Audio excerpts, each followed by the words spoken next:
I want to say I saw it coming. That would be the satisfying version. The experienced man reads the signs, connects the dots, quietly prepares, while everyone else wanders into the fire.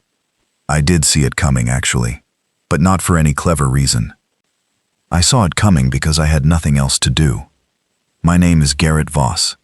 I spent 35 years as an Alpine rescue engineer for the Central Alpine Authority, which is a bureaucratic title for a job that basically meant, when people die in the mountains, I go get them. Not just the bodies, the equipment, the anchors, the ropes. You find out what failed and why, and you write a report, and theoretically someone learns something, so fewer people die the same way next year. Theoretically. In practice, people keep dying the same ways. The mountain doesn't change. The people do. I retired 4 years before all this started. My wife Hanny had died 3 years before that, and the retirement I'd planned with her, the house near Andermatt, the mornings with coffee and a view she'd been talking about for 20 years, that house just sat there being the wrong shape for one person. Too much window, too much light. Every room had a reason that no longer applied. So I consulted. That's the word for it when a retired man can't stop working, but also can't admit it. I took inspection contracts. Small ones, mostly. Remote shelters, access routes, equipment caches. The kind of work that sends you to places no one else wants to go, in weather no one else would choose. And I found, quietly and without telling anyone, that this was exactly what I needed. Not the money, not the purpose, just the altitude, the cold, the thing that had always made sense to me, more than anything that happened in towns. The Capsule contract came through a logistics company called Nettner & Frey. I'd worked with them before.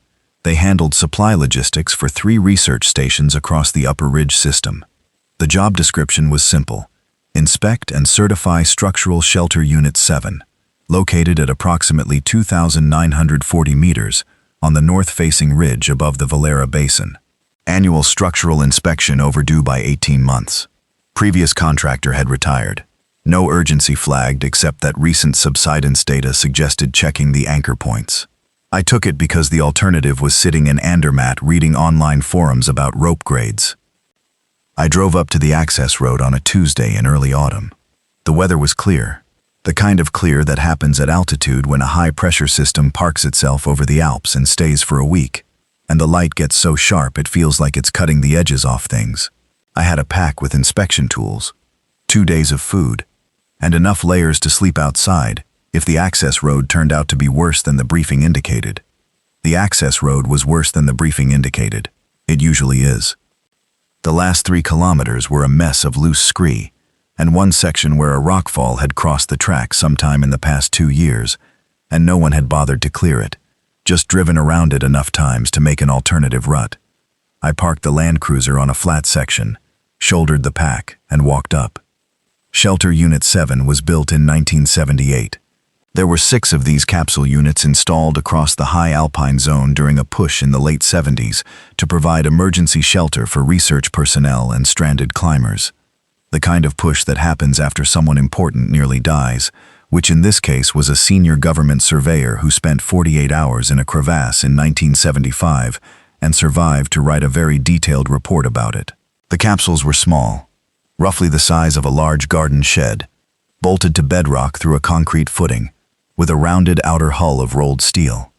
They were designed to shed snow load and resist wind speeds up to 200 kilometers per hour, which sounded impressive until you stood next to one and felt the whole thing flex in a proper gust. Unit 7 sat on a flat section of the ridge where the rock had been blasted level in the original installation.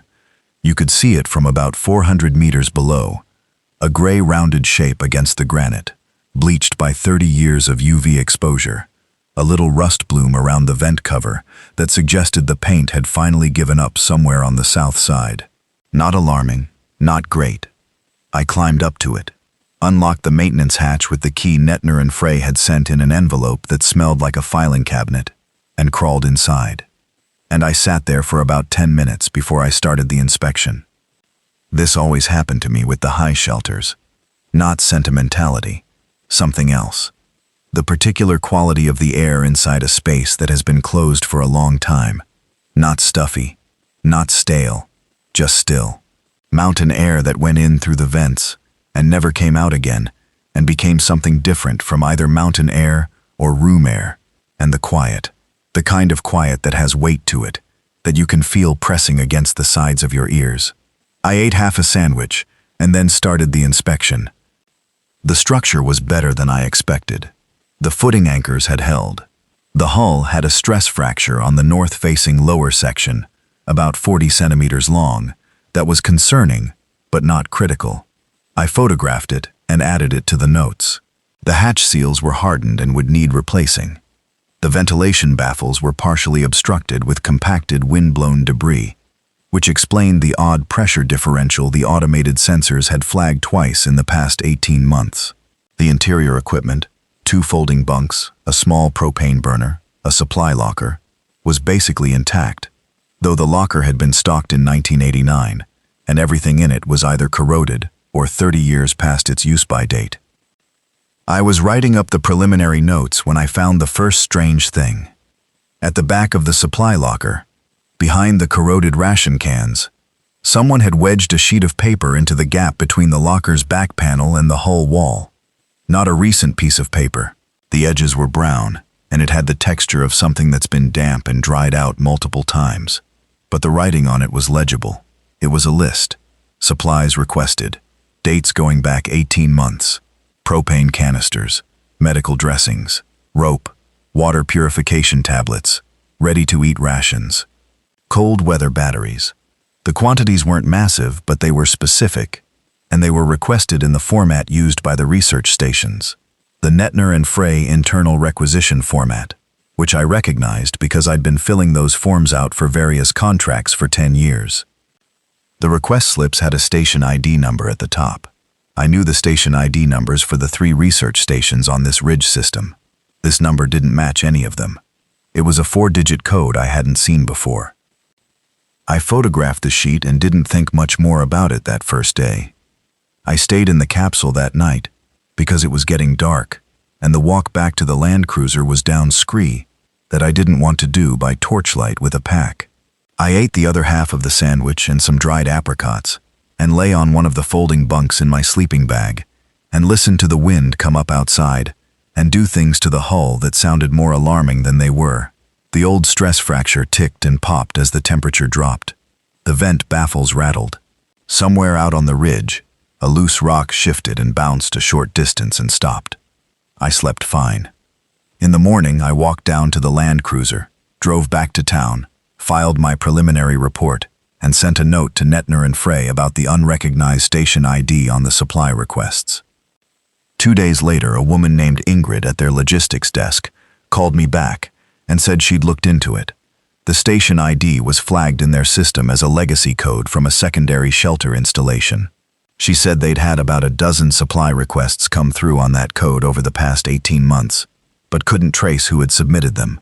The requests came in through the paper form system, which still technically existed but nobody used it, and had been dropped in the physical mail slot at their depot office. "Who's been picking up the supplies?" I asked. She said they'd been left at the standard depot drop point and marked as collected, but the collection records were blank. I thought about that for a couple of days. Then I went back up to the capsule. This was when things started to get different. I'm not going to dress this up as instinct or professional intuition. The truth is more boring.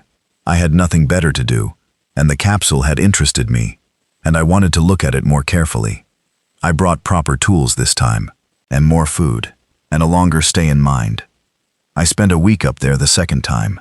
I did the full inspection, top to bottom, and what I found, when I looked carefully, was that the capsule was in better shape internally than any shelter of that age should have been. The baffles had been cleared once before, recently. I could tell from the wear pattern in the debris, the scrape marks from a tool on the baffle housing. The hull stress fracture had been partially filled, badly, with something that looked like roof-flashing compound rubbed in with a finger. Not a proper repair, a temporary one, but a deliberate one. Someone had looked at that crack and thought, I need to slow this down. The supply locker had been accessed and restocked, probably twice. The old corroded cans were gone, and new ones, well, newer, maybe 3 or 4 years old, had been placed in their spot. A coil of thin nylon cord had been added to a hook on the locker's inner wall. A single LED headlamp, the kind with a red mode switch for night vision, hung next to the cord. Somebody was using this capsule, not living in it, stopping here, checking on it, leaving things, coming back. I thought about calling the logistics company again. I thought about it for about 30 seconds and then decided not to, because whatever was happening here was quiet and careful and unthreatening, and the person doing it clearly knew what a capsule like this was for, and in my experience, people who use high-altitude emergency shelters are either researchers, rescue personnel, or climbers in genuine need, and none of those groups deserve to have a retired engineer file a report on them for using a shelter that was sitting empty half the time anyway. What I did instead was sit inside the capsule for 2 days, watching the weather, doing my formal inspection work in the mornings, and listening to my small shortwave radio in the evenings. The radio is where this story really starts. I'd been carrying the same shortwave receiver for years. A Grundig, old, the size of a paperback book, the plastic slightly soft from years in coat pockets. I picked it up for reception checks on remote contracts. You needed to know whether a location could reach emergency frequencies before you could certify it as a shelter site. At altitude, with no terrain obstruction, the little receiver pulled in an impressive range of signals. I usually just background listened while I ate dinner or wrote notes. Weather reports, agricultural broadcasts, aviation chatter, the occasional burst of something military that I wasn't supposed to be hearing, but that bled through on adjacent frequencies at altitude. On the third evening of that second visit, I was eating rehydrated pasta and running through frequencies when I caught something I couldn't immediately categorize. It wasn't a voice broadcast. It was a data tone, the kind of rapid modulated squeal that emergency systems use to transmit compressed information. I'd heard those before, knew what they sounded like, but this one had something weird underneath it, a rhythm that wasn't part of the data encoding, like someone had left a tone generator running in a room where other signals were being transmitted, and the two were bleeding together. I spent about an hour trying to isolate it, couldn't. The next morning it was gone, or at least I couldn't find it again. I mentioned it in my written notes almost as an afterthought. An anomalous signal on a frequency band near the emergency broadcast range. Equipment artifact, or secondary transmission of uncertain origin. Recommend monitoring. I filed my full inspection report. Recommended repairs. Hull stress fracture, hatch seals, ventilation baffle servicing. Estimated costs. Time frame. Standard language. And then I wrote a separate note, not in the official report, just in my own notebook. The same one I'd been keeping notes in since Hannah died. Not a diary exactly, but not nothing either. Just observations. Things I noticed. Things that didn't fit where I expected them to. The note said, something is wrong with this area. I don't know what yet. But when you've spent 35 years reading mountains, you learn to trust the feeling that the terrain you're looking at doesn't add up. This valley doesn't add up. I'm going to find out why. I drove back to Andermatt. I did some reading. I made some calls. It took me about 2 weeks to piece together what I could find. And what I found was this. In the 12 months before I did that inspection, 3 things had happened in the Alpine zone, within 100 kilometers of Capsule Unit 7. First, a ski patrol team at the Valderstall Resort had reported finding 2 bodies on a closed slope in January. The official report listed the cause of death as exposure, following an overnight accident. But the ski patrol team leader, a man named Werner, who I tracked down through a mutual contact, told me privately that the bodies didn't look like exposure deaths. They looked like they'd been attacked. He said he'd raised this with the resort's emergency coordinator and been told to put the exposure classification in the report and let it go. Second, a maintenance crew working on the Brugg cable car system had gone missing in March. 2 men. The cable car company had filed a missing persons report. The men's van was found at the upper station, both doors open, engine running, tools laid out on the floor of the equipment room like they'd been interrupted mid-task. No bodies were ever found. Third, a research station in the Unterberg Valley, not one of the 3 stations I knew about, had stopped filing regular reports with the Federal Scientific Authority in April. When a follow-up team was sent to check on them in June, they found the station empty, equipment intact, generator running, food on the table, uneaten. The follow-up team's report, which I read a summary of in a scientific journal's correspondence section, described the abandonment as abrupt and unexplained, which is the kind of language that journals use when they don't want to say alarming. None of this was connected to the capsule. None of it was connected to each other, officially. But 3 things disappear in a 100-kilometer radius in 12 months. People, a crew, a station, and you start to wonder about the shape of the space between them. I went back to the capsule in October. This time I brought enough materials to start doing the repair work myself, rather than waiting for a contractor. I told Nettner and Frey I was doing a follow-up inspection and some preliminary remediation on the hull fracture, which was true. But the main reason I was up there was because the radio reports from the valleys had been getting stranger, and I wanted to be somewhere high. The specific reports that were bothering me came out of 3 different towns in the lower valleys, towns I'd driven through or worked near over the years. The kind of places with 1 pharmacy and a gas station and a bakery where everyone knows the bread schedule. The reports were about hospital admissions, incidents described as violent, not ordinary violence. The kind that happens in towns, but something more disorganized. Groups of people. Attacks without apparent motive. The local news in one town used the phrase mass hysteria episode, which was a phrase I associated with the 1950s, and which I had never heard used sincerely in a news report in my life. The other thing I noticed was the helicopters. I'd spent enough time at altitude to know the sound profiles of the rescue service helicopters that covered this region. The EC-145s, the old BOA 105s that a couple of operators still ran, the Augustas. For 3 days in late September and into October, the flight pattern above the valleys had changed. More flights than usual. Flight paths that didn't match standard rescue routes, not the direct vector from base to incident and back, but looping, searching patterns, looking for something over large areas. I watched 3 separate search patterns from the ridge, without ever seeing the helicopters land. I reinforced the capsule. I'm going to be honest about this, because honesty is the only thing I've had plenty of up here. I didn't know exactly what I was preparing for. I didn't have specific intelligence. What I had was a strong and growing feeling, and 35 years of listening to mountains, and a particular kind of clarity that comes from spending time at altitude where the air is thin, and the distractions are few, and your brain, stripped of everything else, gets very good at noticing patterns. What the pattern told me was, something is moving up from the valleys, something wrong, and it's coming this way eventually. So I reinforced the capsule. It took me 4 weeks.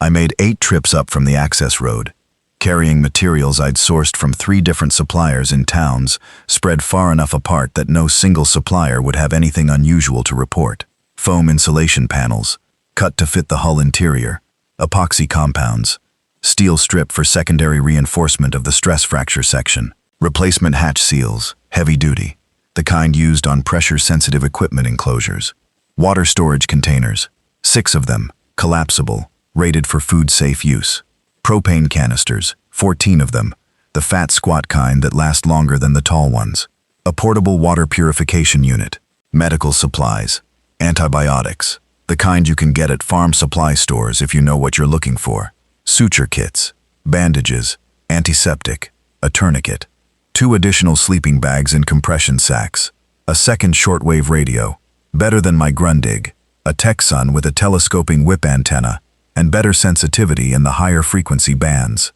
Spare batteries, the lithium kind, 2 full boxes, a headlamp with a 3-year life expectancy, a signal mirror, 2 climbing harnesses, ropes, hardware. Not because I planned to use them inside, but because I planned to be able to leave quickly if I needed to. I reinforced the hull stress fracture properly this time. I cut steel strips from material I'd brought up and bolted them across the fracture from the inside, then filled the crack from the outside with a 2-part epoxy mixed cold. You have to work fast at altitude. The cold sets it unevenly, but if you know what you're doing, you can manage it. I replaced the hatch seals. I cleared and serviced the ventilation baffles and installed a secondary baffle I'd fabricated from sheet aluminum, which would allow me to reduce the air exchange rate significantly if I needed to reduce the capsule's thermal signature. That last part, the thermal signature, that was when I knew I wasn't just preparing for a blizzard. I insulated the interior hull properly, which meant the capsule's walls stopped broadcasting heat into the surrounding air the way uninsulated steel does. From outside, on a thermal sensor, the capsule would now look closer to a rock face than to a structure with a human being in it. I hadn't planned this as a deliberate concealment strategy, but I'd built it, and I knew what it did, and I decided not to undo it. I stored 6 weeks of food inside.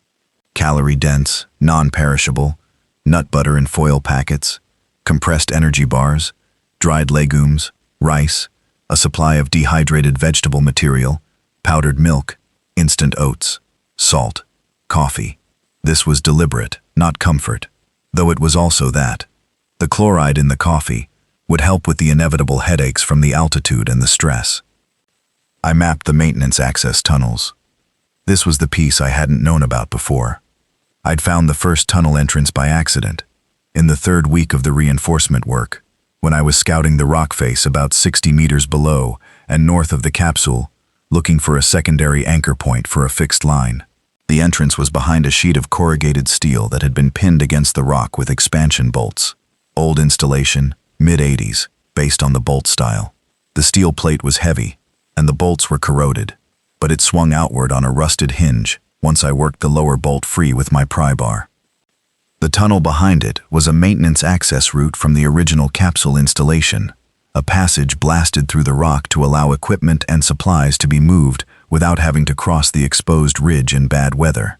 It was narrow, about 1.5 meters wide, and the same in height, lined with rough concrete panels that had cracked in several places, but were still largely in position. It went in about 40 meters, and then branched. The right branch climbed, and came out through a hatch that opened under the concrete footing of the capsule itself, a direct access route from below. The left branch went down, much further, at a gentle gradient, maybe 60 or 70 meters before I hit a rusted gate that I didn't have a key for. I photographed everything and wrote it up in detail in my notebook.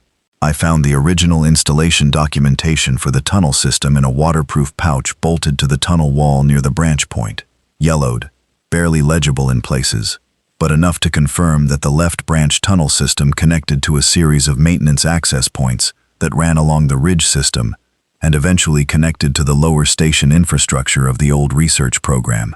The furthest documented access point was approximately 2 kilometers from where I was standing, at a maintenance building near the valley floor. I spent 2 days mapping what I could access without the gate key. Then I went back down to the valley, found a locksmith in a town I didn't usually frequent, and described the gate lock from my photographs well enough that the locksmith put together 3 key blanks that would likely work with some cutting. It cost me more than I expected, and I paid cash. Keys work or they don't. The second one worked. I'm telling you all this in one piece now, but it happened over weeks. Trips up, trips down, careful purchases spread across enough distance and time that no single person saw the whole picture. This is not because I thought I was under surveillance. It's because I've been in the mountains long enough to know that the only reliable preparation is the kind that doesn't attract the attention of other people who might later want what you've prepared. This is not paranoia, it's experience. The last thing I brought up was a rifle, a bolt-action Burno in .308, one I'd owned for years and used for culling on 2 contract jobs in high Alpine zones where livestock had gone feral. Clean, accurate, reliable and cold. I brought 4 boxes of ammunition, 160 rounds. Not because I expected to use it, because a rifle at altitude is a flare that can reach 3 kilometers, a signal that can reach further, and also, if needed, a defense. And I was starting to think that last function might matter. I was up at the capsule when the valley below Mutal stopped broadcasting. The Mutal Valley radio station was a small regional FM outlet, the kind that runs local news between weather reports and accordion music, that reads out school closure announcements, that plays the same 30 songs on rotation, and nobody complains because it's been doing it for 40 years. It covered the lower valley system. I'd been half listening to it on the Tech Sun while I worked. Not because it was interesting, but because it was information. What were the towns doing? What was the weather doing? What was moving? For 2 weeks, the station had been broadcasting increasingly strange content. News reports that referenced civil unrest in language that got progressively more careful, the way language does when the people writing it are being told to be careful. Interviews with local officials who talked around things in circles without landing anywhere. Then a 2-day stretch where the regular programming had been replaced with a loop of emergency information, standard tone, preparedness advice, stay-at-home guidance. Then it came back with a single presenter who sounded like he hadn't slept in days, reading prepared text about road closures and service disruptions. Then, on a Wednesday, I know it was Wednesday, because I'd been keeping a day count in my notebook, the station went silent. Not static, not a technical fault tone, just silence. The carrier wave dropped, the frequency went empty. I sat with the Tech Sun in my hands and waited for it to come back. It didn't. I scanned to the next regional station, still running a loop of emergency tone with a recorded voice over it. The government emergency broadcast system, the kind that pre-records messages in multiple languages and plays them in sequence. The recorded voice said, "Remain in your residence. Do not travel on major roads. If you must travel, avoid contact with unknown individuals. Report unusual symptoms to your local health authority. Report unusual symptoms." I turned the radio off and sat in the capsule in the dark for a while. The wind was doing something to the north face below me, a specific pitch, harmonic, like air across the lip of a bottle. I'd heard that sound 100 times. It's the sound of a storm building past a certain point in the valley before it climbs to the ridge. I got up and sealed the hatch. Not locked. I could still open it from the inside, but sealed. The secondary seal that I'd added, the heavy rubber gasket that compressed with the locking handle. I pressed it closed and felt the pressure equalize inside the capsule slightly, as the air was prevented from moving freely in and out. Then I sat back down on the lower bunk with the rifle across my knees and watched the small porthole window go dark as the night came in, and waited to find out what the morning would tell me. The morning told me this: smoke. Not fire smoke. The dense gray smoke of something large burning from the southwest. The wind was pulling it north and east, across the valley toward the ridge. From the capsule's porthole you could see the valley floor on clear days, or at least the upper valley, the part that wasn't blocked by the ridgeline. What I saw in the early light was a grayish haze sitting over the valley that wasn't cloud and wasn't mist. It was too brown for either, too particulate, the kind of suspended debris that stays at a consistent altitude and doesn't move the way weather moves. Fire, a big one. Multiple sources probably. No, more than fire. Fire and something else burning, because below the brown haze there was a smell that found its way even through the baffle system and into the capsule. I know what various things smell like when they burn. Wood, plastic, rubber, fuel.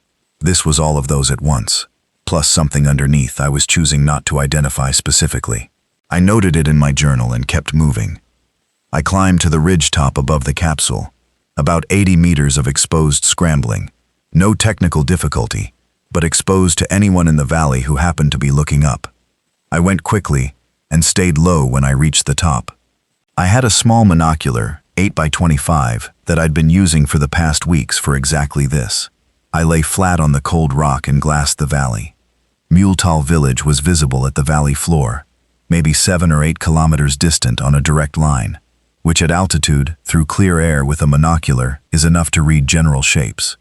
The village was not visibly burning, but the road that runs through it, the main valley road, 2 lanes, the one road that connects the lower towns to the upper valley and ultimately to the passes, was blocked.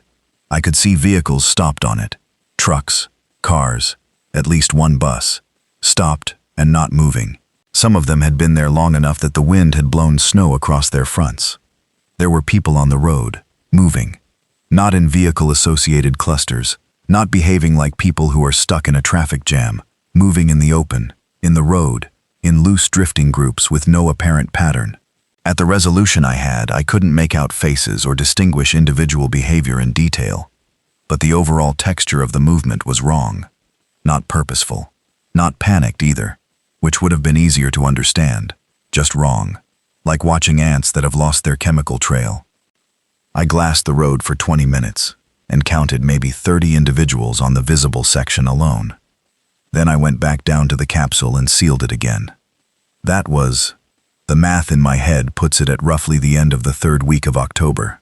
I'd been at the capsule on and off for weeks, but this was the first time I made the decision to stay. Not a dramatic decision, not even a conscious one, exactly.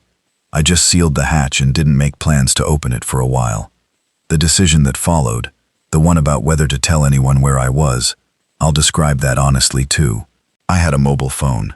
The signal at the capsule's location was weak, 1 or 2 bars of service on a good day, with the antenna pressed against the porthole glass. I could send texts. I could, with patience and the right conditions, make calls. I thought about who I would call. I had a daughter in Zurich, Clara. We talked on the phone every 3 weeks, roughly, in the way that adult children and their surviving parents talk when they've made peace with the distance. Not coldly, not resentfully, just in the way of people who love each other at a frequency that suits them. I thought about calling her. I thought about what I would say. I thought about the fact that the only thing a phone call from a father sealed in a mountain capsule in the middle of whatever this was becoming would do for Clara was terrify her without giving her any way to help or be helped. And I decided not to call. I typed a text that said, "I'm on the mountain. I'm well. Stay indoors if you can. I love you." I sent it and didn't know if it reached her. The signal went to 1 bar and then dropped. I haven't been able to reach her since. I'm going to stop doing this in sequence for a minute and tell you what the first weeks were actually like, because the sequence makes it sound more ordered than it was. It was not ordered. It was very boring, and occasionally terrifying, and then boring again, and the boring was its own kind of terror after a while. The capsule is about 12 square meters of interior space. That sounds more generous than it is, because about 1/3 of it is taken up by the supply stacks, the water containers, the equipment I'd brought up. In practical terms, I had a clear floor area roughly the size of a large bathroom. 2 bunks, top and bottom. The propane burner on a shelf I'd built from the materials I'd found in the original equipment kit. The 2 radios, my pack, the rifle in the corner with the safety on. The porthole is about 20 centimeters in diameter. On the north-facing side of the capsule, it shows the ridge and the sky above. On a clear day, the sky at this altitude is a specific shade of blue that doesn't exist below 3,000 meters. Darker, more saturated, like someone turned up a setting on the blue without changing anything else. I spent a significant amount of time looking at that sky. More than was strictly useful. The first week I ate too much. Not dramatically too much.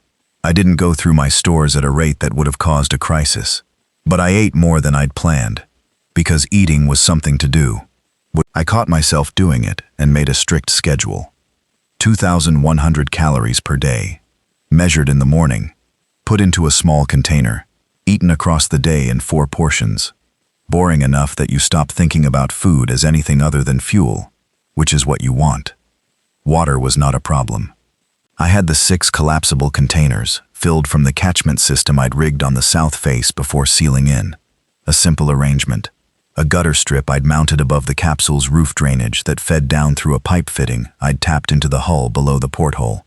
When it snowed, which it did increasingly, I could also melt snow in the small pot on the propane burner. The purification unit handled anything that needed handling. I measured my water use carefully and was satisfied with the math. What the math didn't cover was sleeping. I couldn't make myself sleep, not insomnia in the medical sense. I'd close my eyes and the darkness would be fine. I wasn't panicked. I was tired enough. But I'd lie there and hear things, and have to decide whether they were worth getting up for. Most of the sounds were the capsule itself, the thermal expansion and contraction of the steel hull as temperatures shifted, the rattling of the ventilation baffles, the occasional deep groan of the rock beneath the footing. Sounds I'd spent the first week learning to categorize.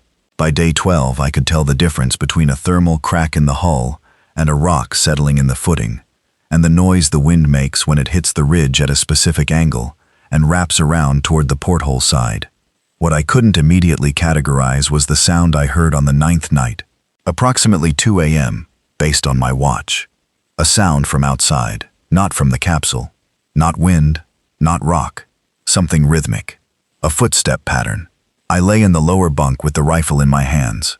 I always put it in my hands at sounds I couldn't immediately categorize, which was a habit I'd developed without thinking about it, and I waited. The footsteps moved along the ridge below the capsule's south face, then stopped, then started again, going back the way they'd come, then stopped again. This went on for about 20 minutes. Whatever was out there wasn't approaching the capsule directly, and wasn't moving with any discernible purpose. It was just moving. In the morning, I went to the porthole and looked at the snow on the south face. There were tracks, human-shaped, shoe-wide impressions. They traced a line along the exposed section of the ridge, going back and forth several times in overlapping paths. No consistent direction, no goal visible in the pattern. Just back and forth, in the dark, in the cold. At 2 a.m., on an exposed ridge, at nearly 3,000 meters. I watched those tracks until the wind filled them in, which took about 6 hours. And then I stopped looking, and made coffee, and wrote in my journal for a long time about nothing in particular, which is what I do when I need to not think about something. I was 5 weeks in when I saw the first one up close. It was daylight, mid-morning, good visibility, one of those winter days at altitude where the sky is clear and cold and everything is very sharp. I was watching from the porthole. I did this regularly, 20-minute observation periods, not staring constantly because that's how you stop seeing things, but periodic, deliberate looks, and I saw it about 40 meters down the south face, moving across the snow. A person, wearing the remnants of what had been a ski jacket, orange, or had been orange, now stained and dark in places that weren't snow. No hat, no gloves that I could see. Moving across the snow in a way that was recognizable as walking, but was also fundamentally wrong in a way I didn't have a good word for. The gait was off. Not injured off, not tired off. The joints were moving, but they weren't moving in the sequence that a thinking, coordinated person uses when walking on uneven, snowy terrain. No compensation, no adjustment for the slope, just the mechanical forward motion, the body moving through the world the way a car goes through a traffic cone, noticing it on some basic level, deflecting slightly, not stopping, not adjusting. It hit a rock that was partly snow-covered and invisible from above, fell, got up, kept going in the same direction it had been going in. No hesitation, not a person who's fallen and gotten up, a mechanism that has been interrupted and resumed. I watched it cross the visible section of the south face and disappear around the ridge. I went back to the porthole 3 hours later. It was there again, or one that looked the same. I couldn't be certain it was the same individual. This one was slightly lower on the face, following a roughly similar line as the first, going roughly east. It also fell on the same section, got up, kept moving. I thought, they don't understand slopes. The terrain variation isn't registering as something to adapt to. They're applying a walking motion to a surface that requires more than that, and they're not failing completely, because the forward motion keeps them upright most of the time, but they're not adapting either. I wrote that in the journal. Then I wrote, they're not looking for me. They're not looking for anything. They're just going. I didn't know where they were going. I still don't. But they went somewhere. The south face wasn't a destination for them. It was just in the way. The avalanche happened on day 33. I felt it before I heard it. The footing bolts transmitted a vibration through the concrete and into the steel hull that was distinct from anything I'd felt before. A low, long, rolling thing that lasted about 8 seconds and then stopped. Then the sound came up from below, from the valley side, a deep percussive crash, followed by a secondary rumble that went on longer than the first. 2 events, maybe 3 seconds apart. I went to the porthole. The sky above the ridge was clear. Below, toward where the valley road would be, a cloud of ice crystal debris was rising and spreading. White against the gray valley air, billowing upward in a column and then flattening and spreading at altitude. Big. Bigger than anything I'd have expected from natural snowpack release in the current conditions. The The second radio confirmed it about 40 minutes later. The emergency broadcast system, which was still running the loop I'd been monitoring, interrupted itself with what sounded like a live voice. Actually live, not recorded, rough and tired, and reading from something that said, "Road access routes in the following areas are now closed due to avalanche activity. Emergency services are suspended in these areas. Population in affected zones is advised to shelter in place and await further instruction." The voice listed the roads by designation number. One of them was the valley road I'd been watching through the monocular, the main connection to the lower towns. I wrote in my journal, "The valley is sealed now. Whatever's in there stays in there." Then I thought about it a little more and added, "Whatever's in here stays in here too." The avalanche hadn't been natural. I was fairly certain of that from the sound pattern. Natural snowpack release sounds different from controlled demolition, and I'd been around enough of both to know the difference. The first event had the sharp profile of a detonation. Somebody had dropped something on that slope deliberately, either to clear the road, which didn't make sense given that they'd already stopped traffic, or to close it, to seal the valley from above. Who? I didn't know. The military? A government response team? Someone improvising with whatever they had? I didn't have enough information. I put it in the journal under "Questions I Can't Answer Yet" and moved on. The satellite phone, I should have mentioned this earlier. I had a satellite phone, the old Thuraya kind, that I used on remote contracts in locations where mobile signal couldn't be guaranteed. It had been working intermittently. I'd been trying it once a day and getting a connection about one day in 3. In the second week, I'd managed a text exchange with the Federal Emergency Management Authority's public information number, the automated response line, and received a message that said services were operational and I should remain in my current location and monitor official channels, which wasn't useful, but was information. After the avalanche, I tried the Thuraya again. I got a connection. I sent a status message. No response. I tried 3 more times that day. On the 4th try, I got a response, but it wasn't from the emergency management line. It was an automated bounce message saying the receiving number was no longer in service. I sat with that for a while. Federal emergency management numbers don't go out of service. They have redundant infrastructure, specifically designed to prevent that. The phone number I'd been texting was as permanent as things get, but it was gone. I tried the phone once a day for the next week. I got through twice and received no response either time. The second time I got through, I tried a different number. A colleague from my old rescue authority, a man named Tobias, who'd retired 2 years before me and lived in a town in the lower valley. The call connected and rang, no answer. I tried twice more. On the 3rd try, the line gave the fast, busy tone of a dead number. I don't know what that means for Tobias. I don't know what it means for the town. I try not to think about it in any specific way. I think about it in a general way, often. Week 7. The routine was solid enough that it held me together, which I think is why I'd made it. Not for efficiency, for psychological structure. Without a schedule, I'd been noticing, in the first few weeks, that time was losing its texture. Days blurred. I'd lose an hour somewhere between the morning observation and the midday equipment check, and not be sure where it had gone. The schedule gave the day edges, things that had a before and after. 0700, wake, check barometric pressure, and note weather conditions through porthole. Log in journal. 0730, breakfast. 1 portion of the daily 2100 calories. Usually instant oats with powdered milk and whatever the calorie deficit was from the previous day's evening, topped up with a compressed energy bar. Coffee. 1 mug, no more. The coffee supply wasn't unlimited, and I needed it to last. 0800, radio monitoring. 30 minutes of scanning. Both radios, one passive listening while I scanned the other. Log any signals of note. 0830, maintenance and inspection. Full capsule check. Hull seals, ventilation baffles, water containers, propane storage, equipment condition.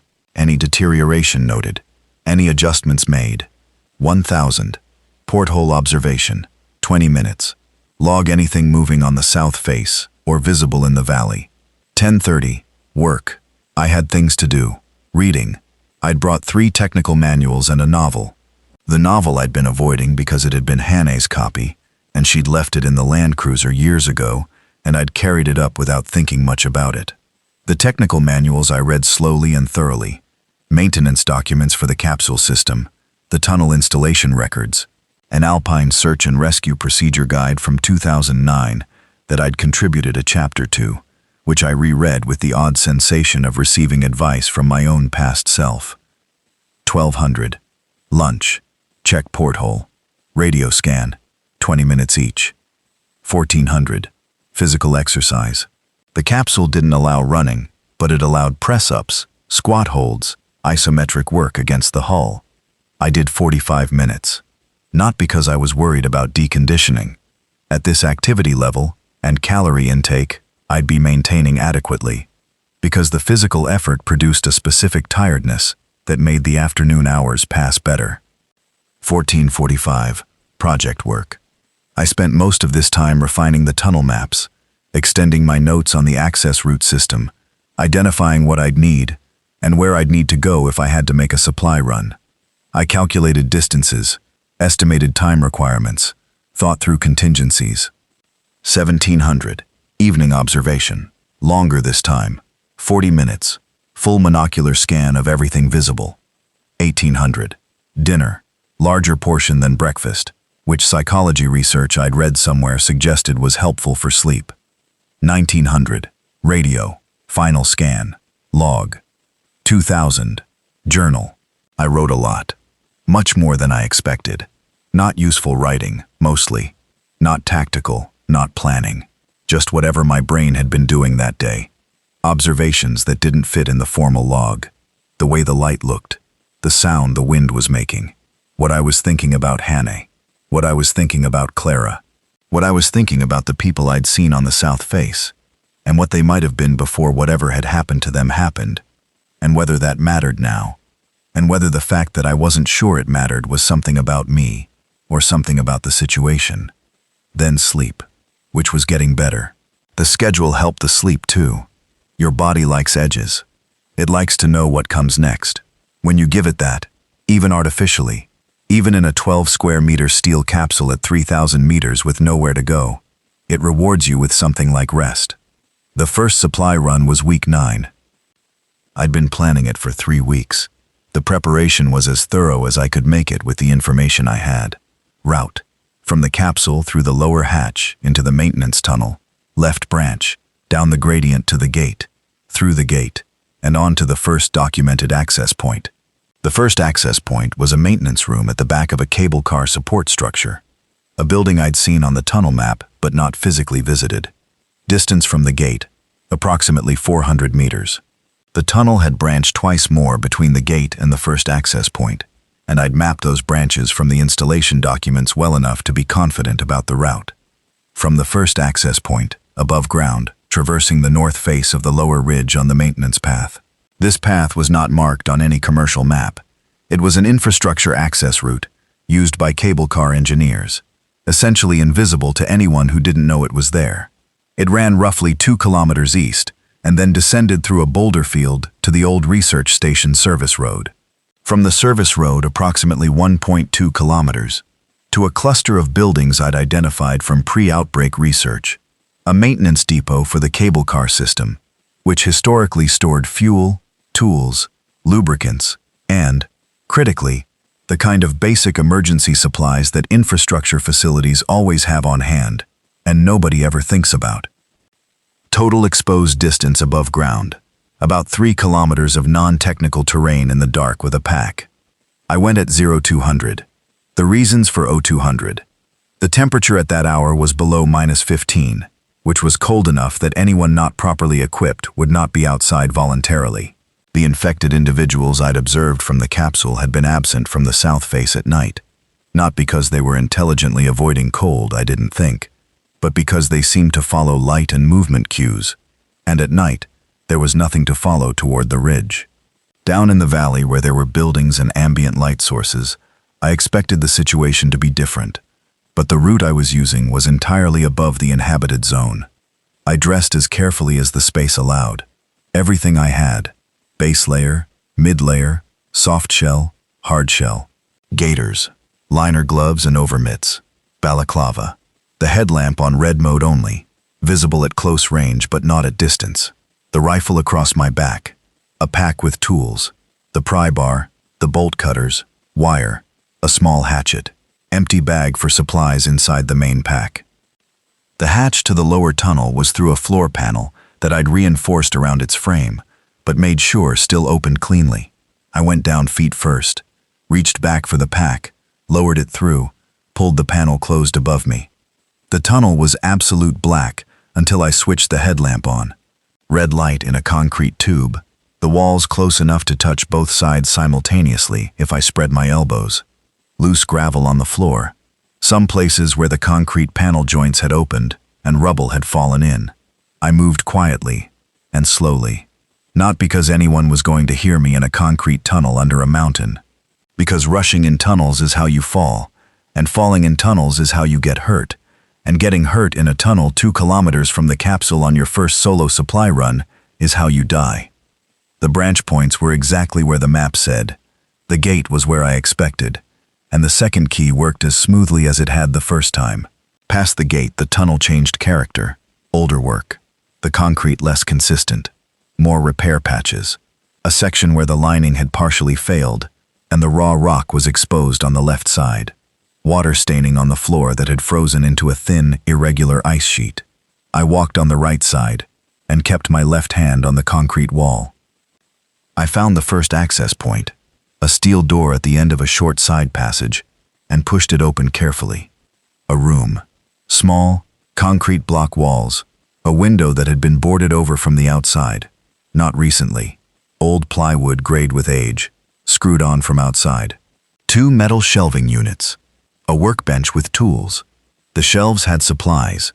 Coils of electrical cable, PVC pipe fittings, cans of penetrating lubricant, 3 red emergency fuel cans that turned out to be full of 2-stroke mix, a cardboard box of road flares, 2 first aid kits, a rain jacket, and spare boots hanging on a hook.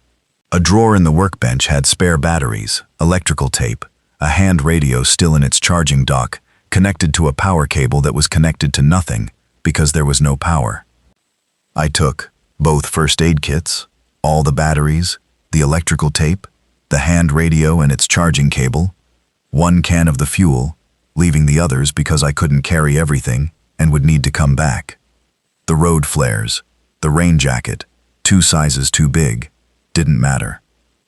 I repacked, moved to the external door on the north side of the room, cracked it open, listened. Wind. Rock somewhere above me settling once, and then nothing. The specific cold silence of high alpine terrain at 0300 that is different from any other silence. Thinner somehow, like the silence itself is at altitude too. I moved outside and up the maintenance path. The path was passable, some icing on the steeper sections, which I navigated by staying close to the rock wall where the ice was thinner over the embedded gravel. No fall risk that I couldn't manage. The monocular was useless in the dark. I was using it as a tool during daylight, and it didn't enhance dark vision. I moved by the headlamp in red mode and by knowing where I was going. I was 300 meters along the path when I heard something below me in the valley. Not close. Far enough that it took me a moment to understand what I was hearing. Sound carries oddly at altitude and in cold air, further than you expect, clearer than seems reasonable. What I was hearing was voices, more than one, somewhere in the valley below the ridgeline, maybe a kilometer down.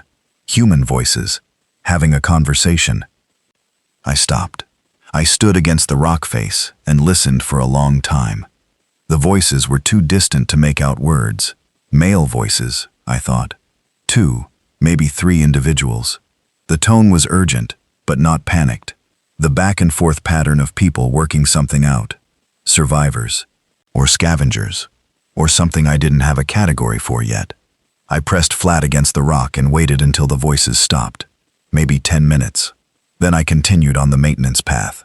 The depot building was at the bottom of the boulder field, a low prefabricated structure with a corrugated metal roof.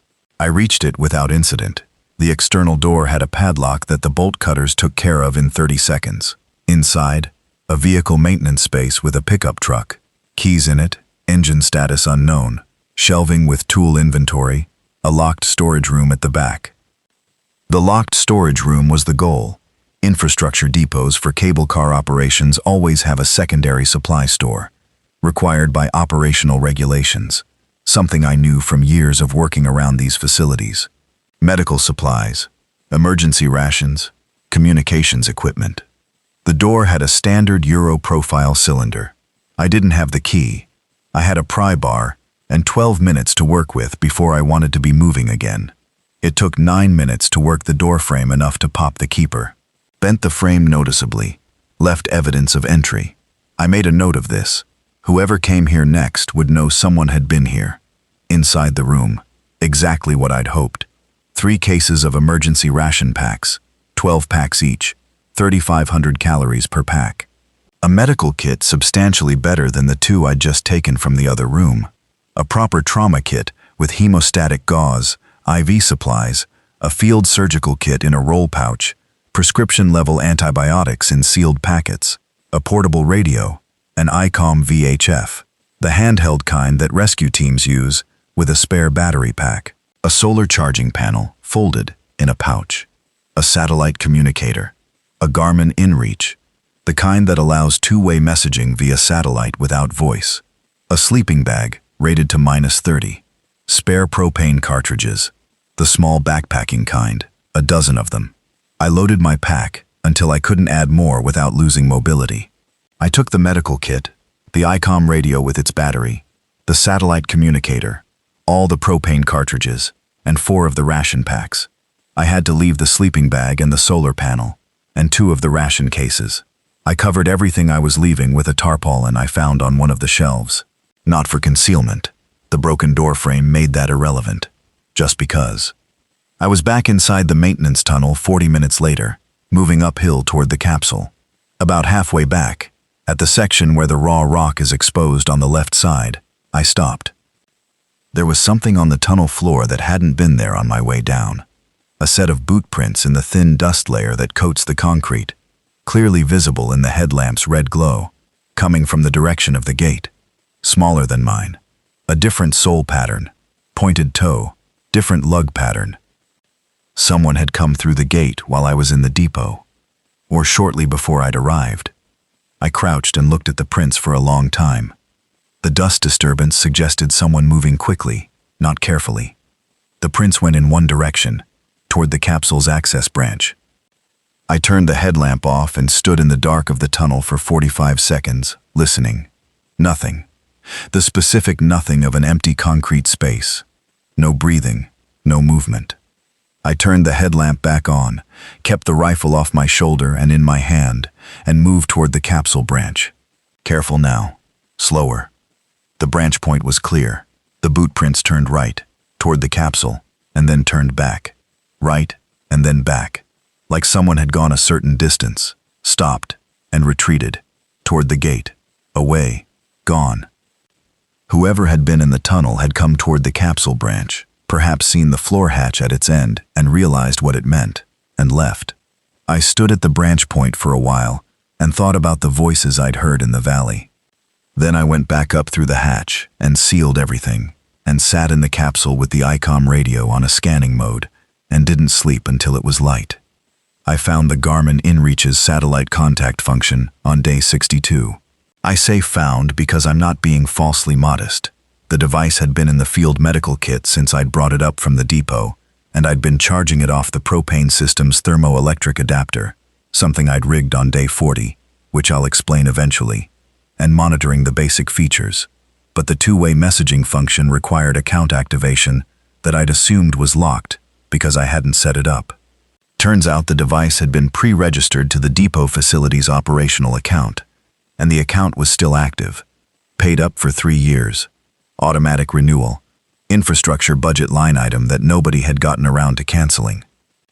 The first message I sent went to the Federal Emergency Frequency's public-facing contact address, which I found in the device's preset contacts.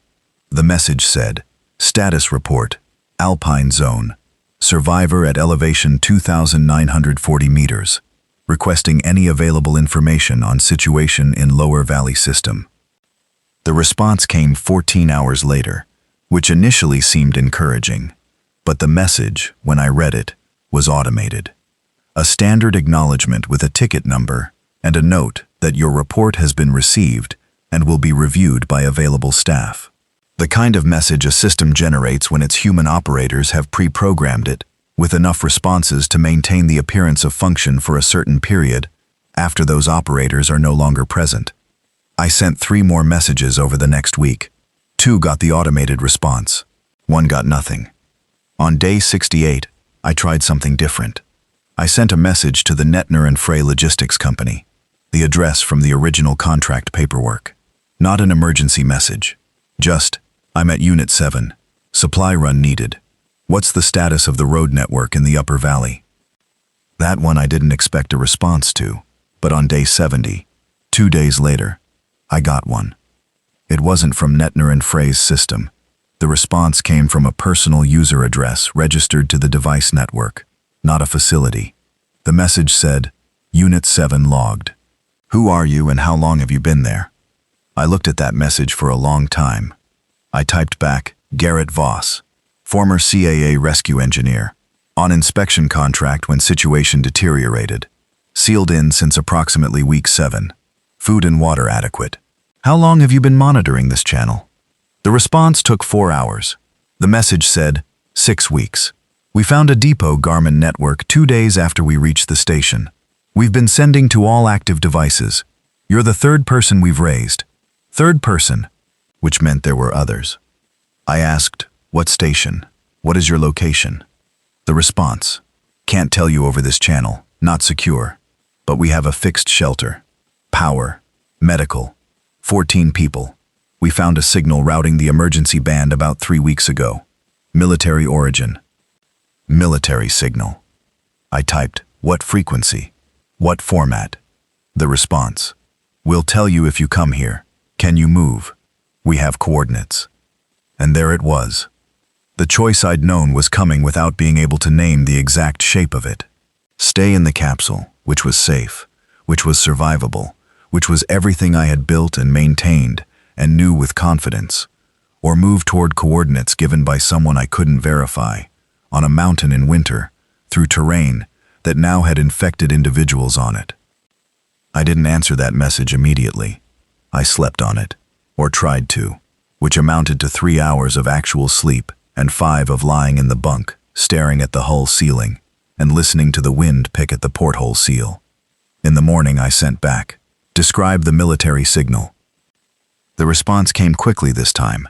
In under an hour, someone was sitting on the device. Repeating loop, VHF military band, 46 Tuan 125. Message says, Station Bravo November operational. Maintain frequencies. Await further. Same loop every 4 hours. Started 3 weeks ago. No live response to any call. I had the ICOM. It could reach VHF military bands. I tuned to 46.125 and waited. 47 minutes later I heard it. A voice, recorded, slightly degraded, with the faint flutter of a looping transmission that's been playing for weeks. Male voice, calm, military cadence. This is Station Bravo November. Station is operational. Maintain designated frequencies and await further instruction. Repeat. And then silence. And then again. 4 hours and 16 seconds later, I timed it. The same voice, same words, same subtle degradation. Not a live signal. A loop. Someone had set it running, and either left it running intentionally, as a beacon, or had stopped being able to stop it. The coordinates from the inReach message placed the source location at approximately 18 kilometers northeast, as the crow flies. Over the peaks. Not a route I'd walked, not a route in any documentation I had, but a traversable route in good conditions, technically. Not easy, not comfortable, not zero risk. I wrote 3 pages in the journal about it, both sides. The reasons to go, the medical resources, the military equipment, the 13 other people, the possibility that someone there knew more than I did about what had happened, and whether it was reversible. The reasons to stay. I knew this capsule. I knew the tunnels. I knew the supply depot. I had enough to last another 4 months, maybe 6 with strict rationing. Moving in winter over unknown terrain toward an unverified signal was not a conservative play. The journal entry ends with, "I'm going," not because it's smart, because staying here is just a longer way to die alone, and I've spent 35 years going toward the things that other people run from. I'm not going to stop being able to do that just because the thing I'm going toward is the worst one yet. But I didn't go right away. There were things to do first. The third supply run. I needed to go back to the depot. I needed the sleeping bag and the solar panel and the remaining ration packs, and I needed to know whether whoever had been in the tunnel on the first run had come back. I went on day 73. Same timing, same route. The depot's broken door was as I'd left it. The tarpaulin over the remaining supplies was untouched. I took everything this time, filling 2 packs, which made the tunnel traverse much slower but manageable. The floor of the maintenance tunnel showed no new boot prints. The gate showed no signs of recent use besides mine. On the way back, I passed the branch point, and on impulse, turned down the right branch instead of left, going the direction those earlier prints had gone, past the capsule's floor hatch, and on toward the far end of the branch. I hadn't explored this section. The map showed it dead-ending at a secondary maintenance room. The maintenance room was about 200 meters past the hatch. The door was unlocked. Inside, a space similar to the first access point room but smaller, less inventory on the shelves. What I found, though, was what made me stop. On the workbench, a cup, a proper ceramic mug, not an equipment cup, a personal mug, white with a design I couldn't make out because it was too dark and I was using the red mode headlamp. The mug still had a trace of liquid in the bottom. I touched it with a finger. Tacky. Coffee. Old enough to be tacky, but not old enough to be fully dry. Maybe 4 or 5 days. Next to the mug, a folded piece of paper, not blank. I opened it carefully. A hand-drawn sketch. A section of the upper valley, rendered from memory or from a map. The ridgeline. The capsule's location marked with a small circle and a question mark next to it. The maintenance depot, marked further down with a small X. And a route marked between them that wasn't the tunnel route, but the surface route, the one I'd used on my first run.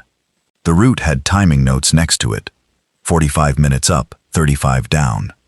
Someone had been studying the same terrain I was using. On the back of the paper, in smaller handwriting, "If you're GV, the people at the East Station told me you were here. I'm not going to come up. The walk isn't worth it if you're sealed in good. But if you need to move, I know a route through the burger call that avoids the lower valley. Leave a signal at the depot if you want to talk. Blue cloth, cable hook above the door. Not signed." How did they know my initials? The in-reach people? But they'd said I was the third person they'd raised, and I'd only spoken to them after this note was presumably left, unless the timeline was different from what I thought. Or there was another network I wasn't part of. I put the note in my jacket pocket, finished the trip back to the capsule, and spent most of the following day thinking about nothing else. On day 75, I went back to the depot and put a blue cloth I'd cut from a spare base layer over the cable hook above the exterior door. Day 79. Nothing at the depot. Day 83. Nothing. Day 87. Not a supply run, I was just checking. Nothing. Day 91. I went back and the blue cloth had been moved. Not taken. Moved. It was under the door, not on the hook, and scratched into the door's painted steel surface with something narrow and sharp, at knee height, very small. TB 9311 o'clock. TB, 2 initials, and a day count and a time. Day 93, 11 a.m., 2 days from now. I thought about this in the capsule, wrote about it at length. Reasons to go, reasons not to. The note writer knew the terrain, had medical resources implied by the East Station reference, wasn't behaving aggressively, had multiple chances to approach the capsule directly, and hadn't. Knew my initials, which suggested a genuine connection to the network I'd made contact with. On the other hand, if something went wrong at the depot at 11 a.m. on day 93, the capsule was 4 hours of careful movement away, and I'd be coming back injured or not at all. I went. Of course I went. 0900 departure. Down through the tunnel, out to the depot before 10:30. Waited inside the depot's maintenance space with the door cracked. The rifle was on my shoulder. I wasn't pointing it at anything. I just wanted it accessible. At 11:07, someone knocked on the external door. 3 knocks. A pause. 2 more. I said, "It's open." The door pushed in. A figure in a heavy jacket, balaclava up, ice crystals on the fabric from traveling. Medium height, on the slim side. Stood in the doorway for a second, taking in the space. The eyes above the balaclava went to the rifle immediately, and then to my face. "Voss?" "Yes," I said. "Tobias Brandt." The balaclava came down. A man about 40, sharp-faced, frost on his eyebrows. He had the look of someone who'd been outside too much in too cold weather for too long. The particular roughness of wind-damaged skin. He was carrying a pack that sat heavy. "How do you know my initials?" I said. He set the pack down and pulled off his overmitts. "Ingrid Maurer at the logistics company. She got out. She's at the East Station. She had your contract file." "Ingrid." "The woman who'd called me about the supply requests." I said, "Is she all right?" Brandt said, with a directness I appreciated. "She's managing. She was in a road accident getting up the mountain. Her ankle isn't good. Otherwise, she's fine." I lowered the rifle. Not all the way down, just enough. "What's the East Station?" "Old research facility. 7 kilometers east on the maintenance road. If the road were passable, which it isn't. We came up through the Burger Coal." He unzipped his jacket slightly. Not nervously, just practically. Getting the cold out. 14 people. Most came up in the first 2 weeks, when it was clear the valley wasn't going to be manageable. 3 more since then. "You're with the group that contacted me on the InReach." I set up the InReach network. "That's part of why I'm here. Your signal was the strongest we've raised." He looked around the depot, clocking the supplies, the marks of my previous visits. "You've been busy." "I prepare carefully," I said. "I can see that." He reached into his jacket and took out a sealed plastic bag with a folded document inside. "This is why I came, not just to introduce myself." He handed me the bag. Inside was a printout, slightly water-smudged, of a satellite image. High resolution, clearly from a government or military source given the metadata visible at the image edge. The image showed a mountain facility, buildings, a clearing, what looked like a landing pad, antenna arrays. "Station Bravo, November," I said. "You've heard the signal." "I found it 3 weeks ago." He nodded like he'd expected that. "We think it's the Northern Safety Station, built in the 90s, as part of a government continuity program. There are 2 of them in the Alpine system. One was destroyed. We found the debris field. That one," he tapped the satellite image, "is the northern one. We think it's still operational." "You think?" "The signal's been running for 4 weeks. Nobody's responded to our calls. But the satellite image," he tapped it again, "this is 18 days old. Thermal signature in this corner suggests active heating." I looked at where he was pointing. A building, maybe 40 by 20 meters, with a roofline antenna array. The thermal signature, rendered in false color, showed a warm patch in the north corner, consistent with a heated interior. "You want to get there," I said. "We want to know if it's worth getting there." He looked at me steadily. "The route from the East Station is possible, but there's a section none of us have the technical experience for.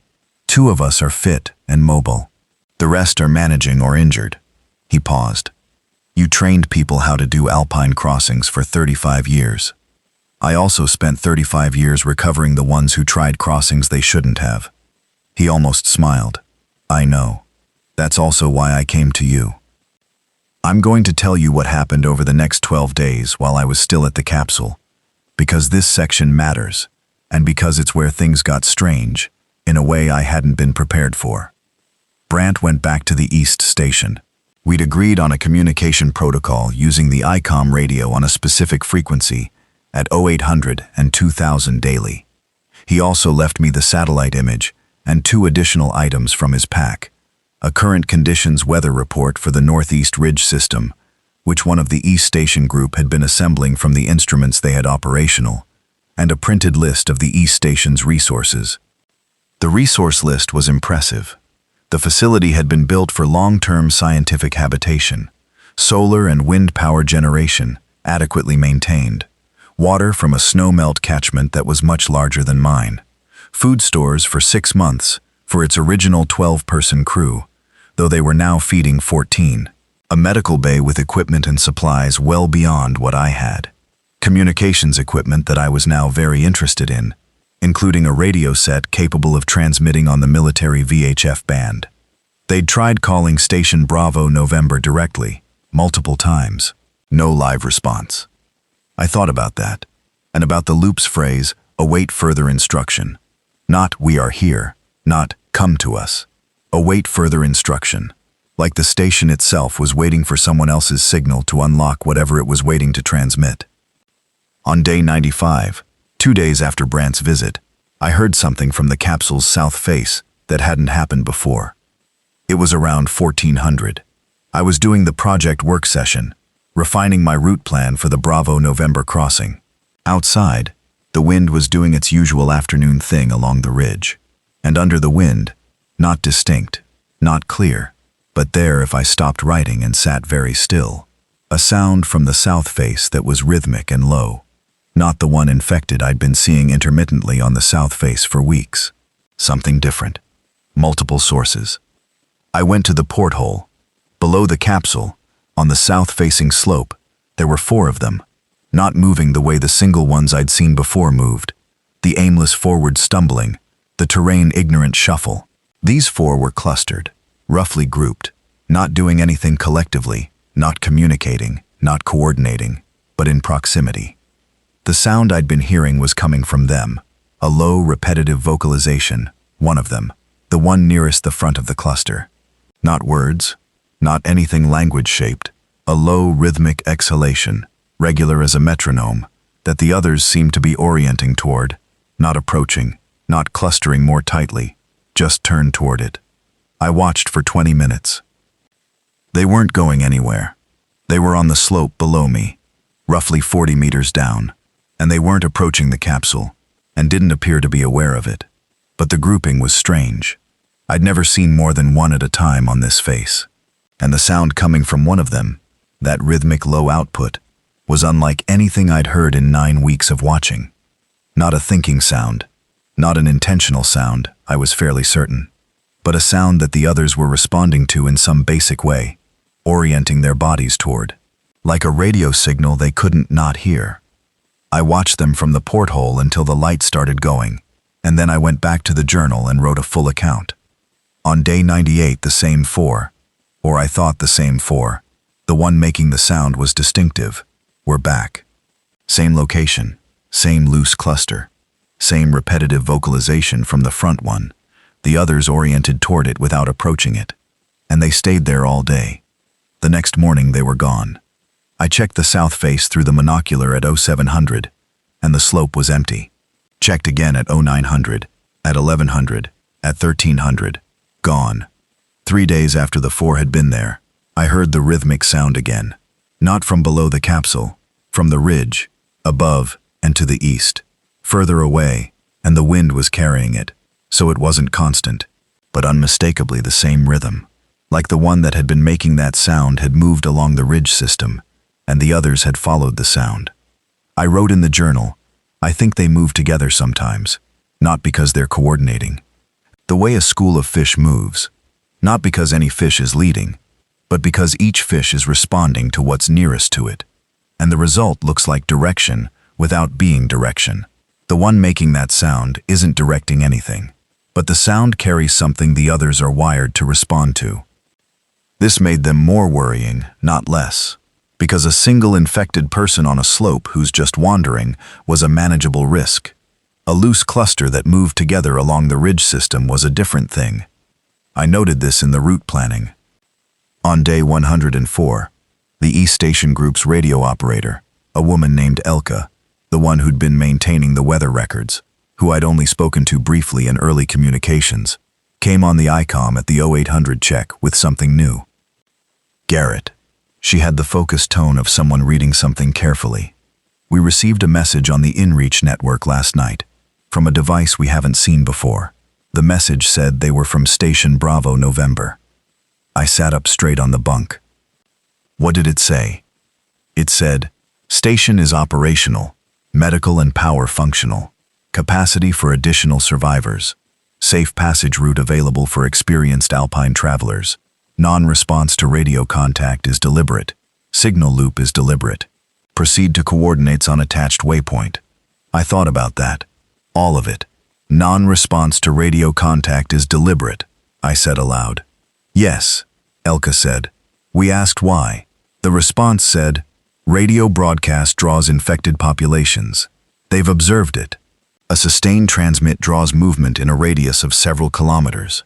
They're operating on minimum radio output. That was something I hadn't thought of, but that made complete sense once I heard it. The infected I'd seen orienting toward the sound the one on the slope had been making. They responded to sound signals. A radio broadcast is a sound signal. Put one out for long enough and strongly enough and you get a directed response from whatever infected population is in range.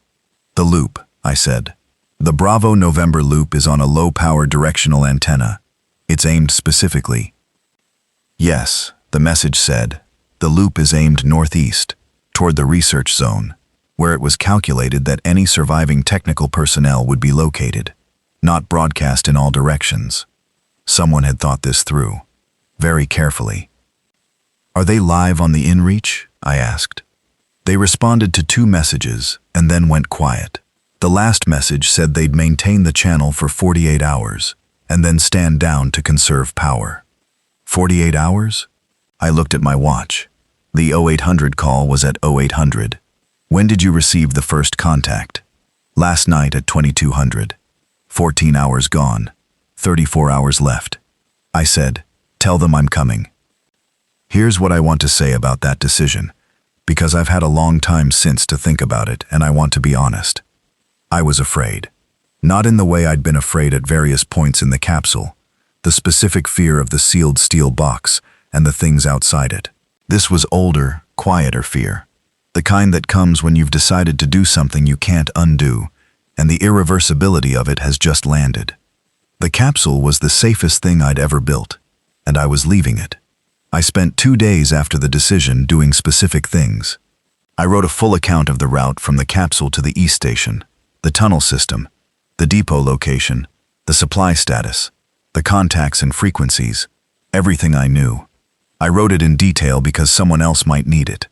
Then I added the route planning for the Bravo November crossing, the weather data Elka had compiled, the observations about infected movement patterns. I bound these pages into the journal with electrical wire and left the journal in the most obvious position inside the capsule, on the center of the upper bunk, where anyone entering would see it immediately. I also left the capsule itself, all the fixed equipment, the remaining propane, the water containers, the insulation I'd installed on the hull. I took what I could carry and what I would need for the crossing. The rifle, the ICOM, the Texan, the Thuraya, out of habit, the InReach, the climbing hardware, 3 days of food, the medical kit, the sleeping bag I'd taken from the depot.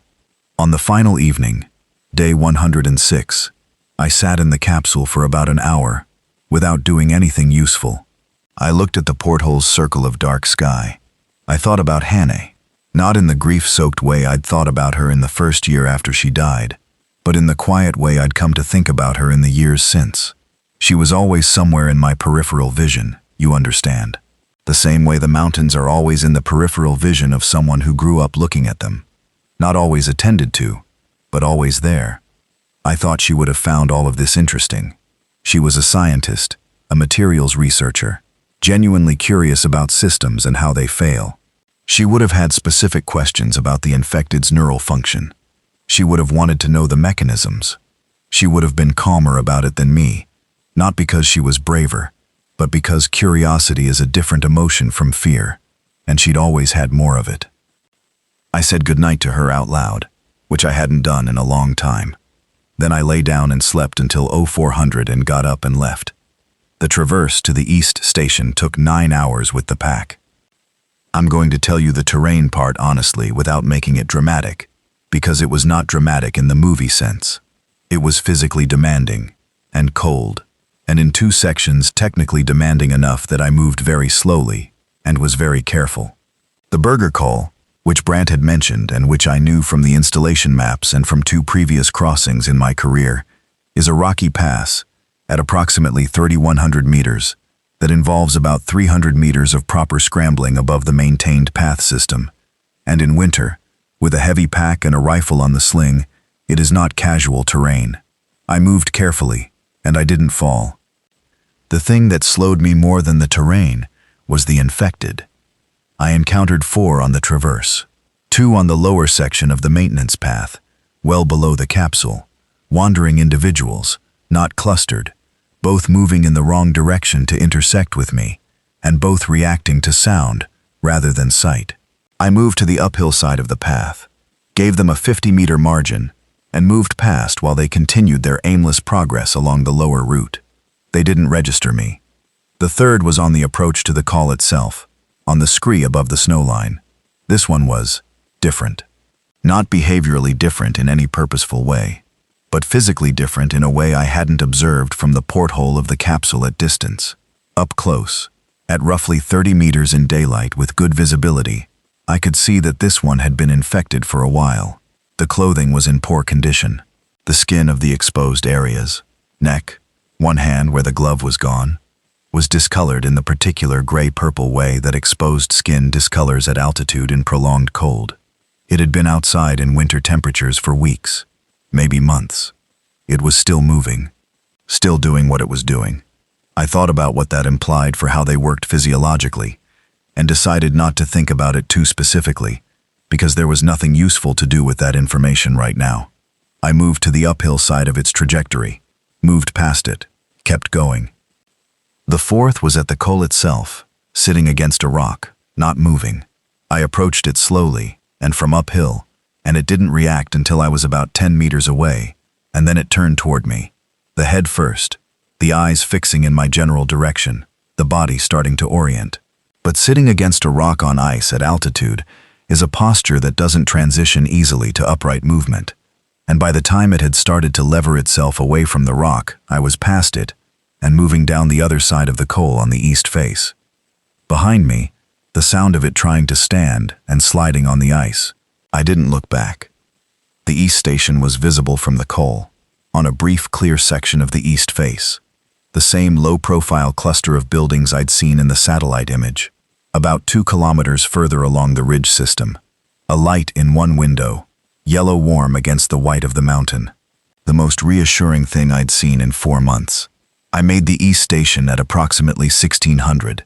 The last hour was in failing light, which I didn't enjoy, but the terrain on the east side was less technical and more snowfield, manageable in the dark if needed, which it almost was. Brant met me at the facility's outer door, which was a proper airlock-style arrangement, a relic of the station's original cold-weather design. He took one look at my face and said, "You look like you slept in the Burger Call." "I slept in a metal box for 4 months," I said. "What's your excuse?" He laughed, the first laugh I'd heard in a long time. It was odd how physical it was, the sound of another person laughing in front of me. He brought me inside. 14 people. I've named what I'm going to name. Elka, the weather observer, a mid-50s woman with close-cropped gray hair and the quiet, steady manner of someone who has spent a career taking measurements. Niels, who was 19 and worked in the facility as a summer intern when everything went wrong, and had stayed because he had nowhere better to go, and was, it turned out, remarkably useful. He knew the station's power systems intimately in the way that young people who are interested in how things work will learn a system completely, if left alone with it long enough. Ingrid Maurer, the logistics desk woman I'd spoken to on the phone months ago, sitting with her bandaged ankle elevated, who recognized my voice before she recognized my face. There were others. I knew their names. I knew them for a while. I'll come back to them. The first thing I did, after eating a bowl of something warm that I couldn't immediately identify, except that it was hot, and it had salt in it, and it was the best thing I'd eaten in months, was sit with the radio operator, and tuned to Station Bravo November's loop frequency. The 4-hour loop was running. I listened to it twice, studying the quality and the timing. It's been exactly the same for 7 weeks, the radio operator said. He was a man named Owen, mid-30s, with the careful manner of a technician who's used to treating equipment as reliable and adjusts slowly when it isn't. Same timing? Same pause length between repetitions? Measured to the second. We've been timing it. A pre-recorded loop has the same length every time. That's what pre-recorded means. But a loop that's been playing for 7 weeks should show some degradation. Signal variations, environmental effects on the transmission, the small drift that even good equipment produces over time. If Owen had been measuring it to the second, and it was consistent to the second for 7 weeks, it's not a recording, I said. Owen looked at me. It's live. Someone is transmitting that message 4 times a day, manually, and matching the timing exactly to make it sound like a loop. Owen said, "Why would anyone do that?" Because a true loop, if someone intercepts and analyzes it properly, can be reverse engineered to locate the transmitter. A manual transmission with irregular micropauses that you can only detect by very careful measurement. That's much harder to locate. The station doesn't want to be found by anyone who doesn't already know where it is. He thought about that. Which means someone is still up there. Yes, someone is still up there 4 times a day, making that transmission. We told Brandt. He sat with it for a while and then said, "When can you make the crossing?" The crossing from the East Station to Station Bravo, November, was 18 kilometers, as the crow flies, which in Alpine winter, terrain over ground I'd never covered, meant at minimum 3 days with overnight bivouac. Probably 4. I'd need Brandt. He was the one other person at the station fit enough and experienced enough to attempt it. We'd need to organize the equipment carefully and plan the route based on the weather data Elka had been assembling. "Give me 4 days," I said. "To rest, to plan, to look at the weather." Brandt said, "Take 5. The signal's been running for 7 weeks. 4 more days won't change anything." He was right. But I've been wrong about what time changes often enough that I didn't fully believe him. The East Station was a different experience from the Capsule in almost every way, and I'm going to describe it honestly, because this part matters too, and because what happened in those 5 days was not what I expected. The 14 people at the station had been together for varying lengths of time, and the community they'd formed had the specific quality of communities that form under pressure, closer in some ways than anything people form in normal circumstances, and cracked along different fault lines too. I'd spent 4 months alone and I'd forgotten a specific truth about groups. They are sometimes worse than being alone, and sometimes much better, and you rarely know which until you're inside one. In this case, it was mostly the second thing, but with moments of the first. The conflict, when I saw it, was between Nils and a man named Dale. Dale was maybe 50, had been a road engineer working on infrastructure projects in the valley, had come up the mountain early in the outbreak with his vehicle and a significant quantity of fuel. He had strong opinions about everything, and a specific quality of confidence that I've seen before in men who are good at one thing and have spent enough time being respected for it that they've come to mistake it for competence at all things. He was good with vehicles and fuel logistics. Beyond that, his confidence outpaced his ability. He was also, and I say this without particular judgment, it's just accurate, deeply frightened under the confidence. And the confidence was covering the fear in a way that was visible once you knew to look for it. Nils was frightened too, but differently. Frightened and honest about it, which is much more functional. He and Dale were in open disagreement about the power rationing schedule, and the disagreement had been going on long enough that it was no longer purely about the power schedule, and was also about something less specific and harder to resolve. I stayed out of it for 3 days. On the 4th day, Dale made a comment at dinner that was aimed at me, something about people who show up and immediately start asking to use resources they didn't help build. He said it without looking at me, which is the tell. I said, "You're right that I used resources I didn't build, but I built the capsule that's still standing on the North Ridge with 4 months of supplies in it, and a mapped tunnel system, and notes on everything I found in the depot, and a second satellite communicator with the frequency setup already configured." If those resources are ever useful, consider that my contribution. Then I went back to eating. Dale didn't say anything else directly to me after that. This is usually how it goes. Elke's weather data was the most practically valuable thing at the station.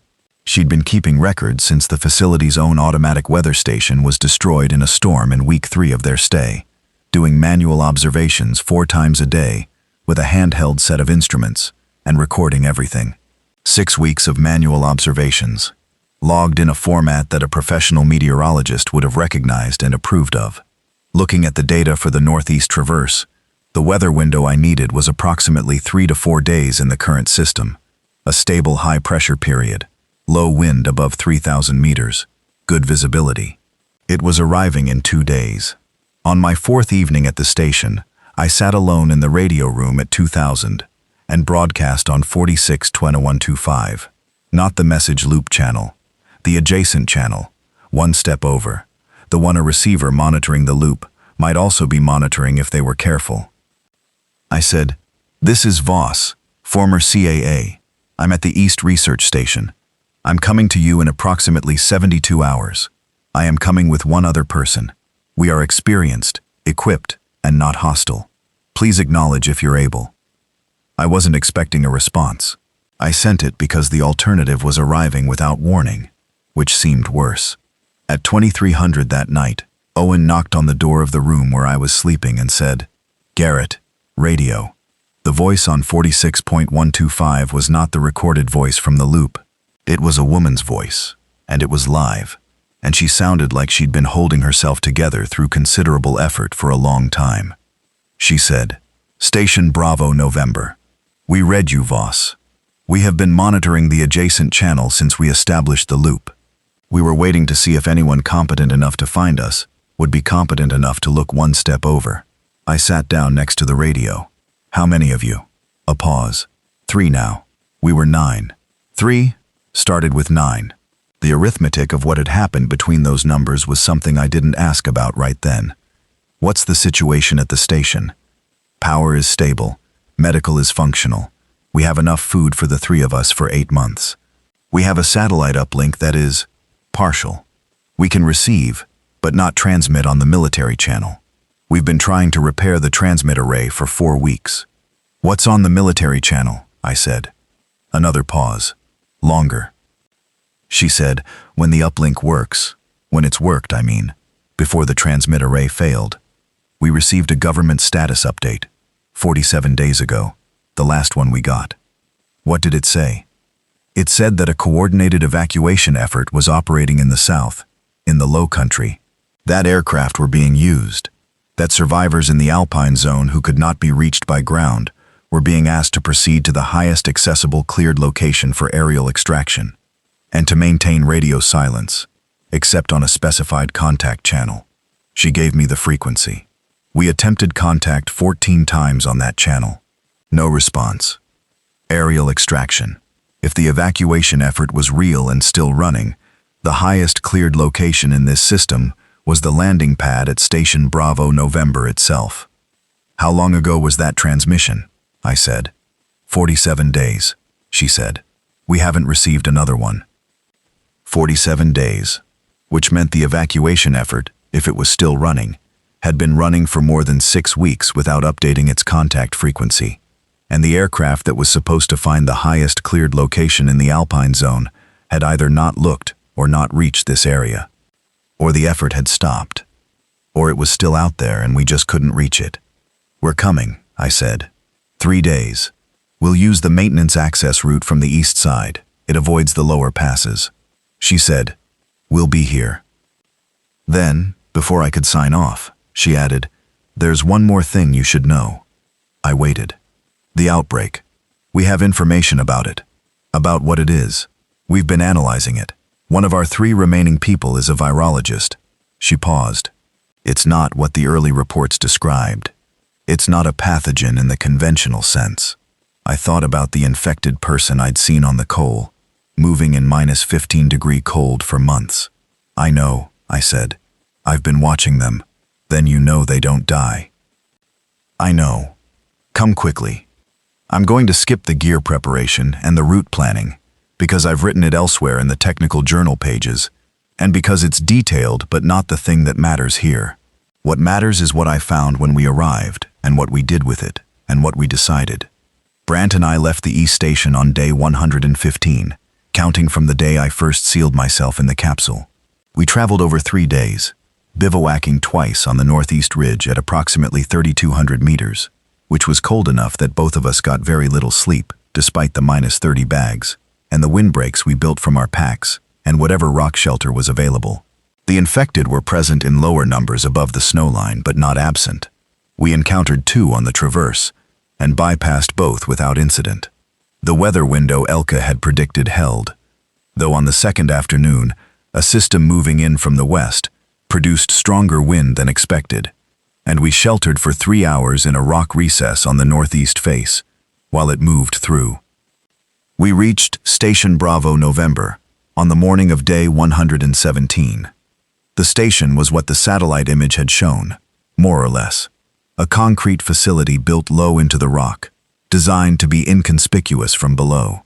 The antenna arrays were real, 4 of them, on a raised platform above the main building, and one of them was visibly damaged, the mount bent and 2 elements missing.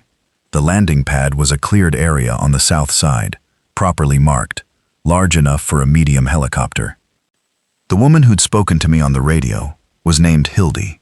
She was a communications engineer, mid-40s, with the particular competence of someone who has been solving problems alone, under high pressure, for long enough that solutions have become automatic.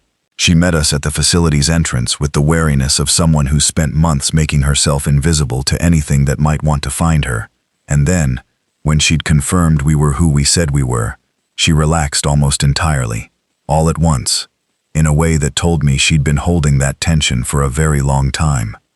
The virologist was a man named Klaus.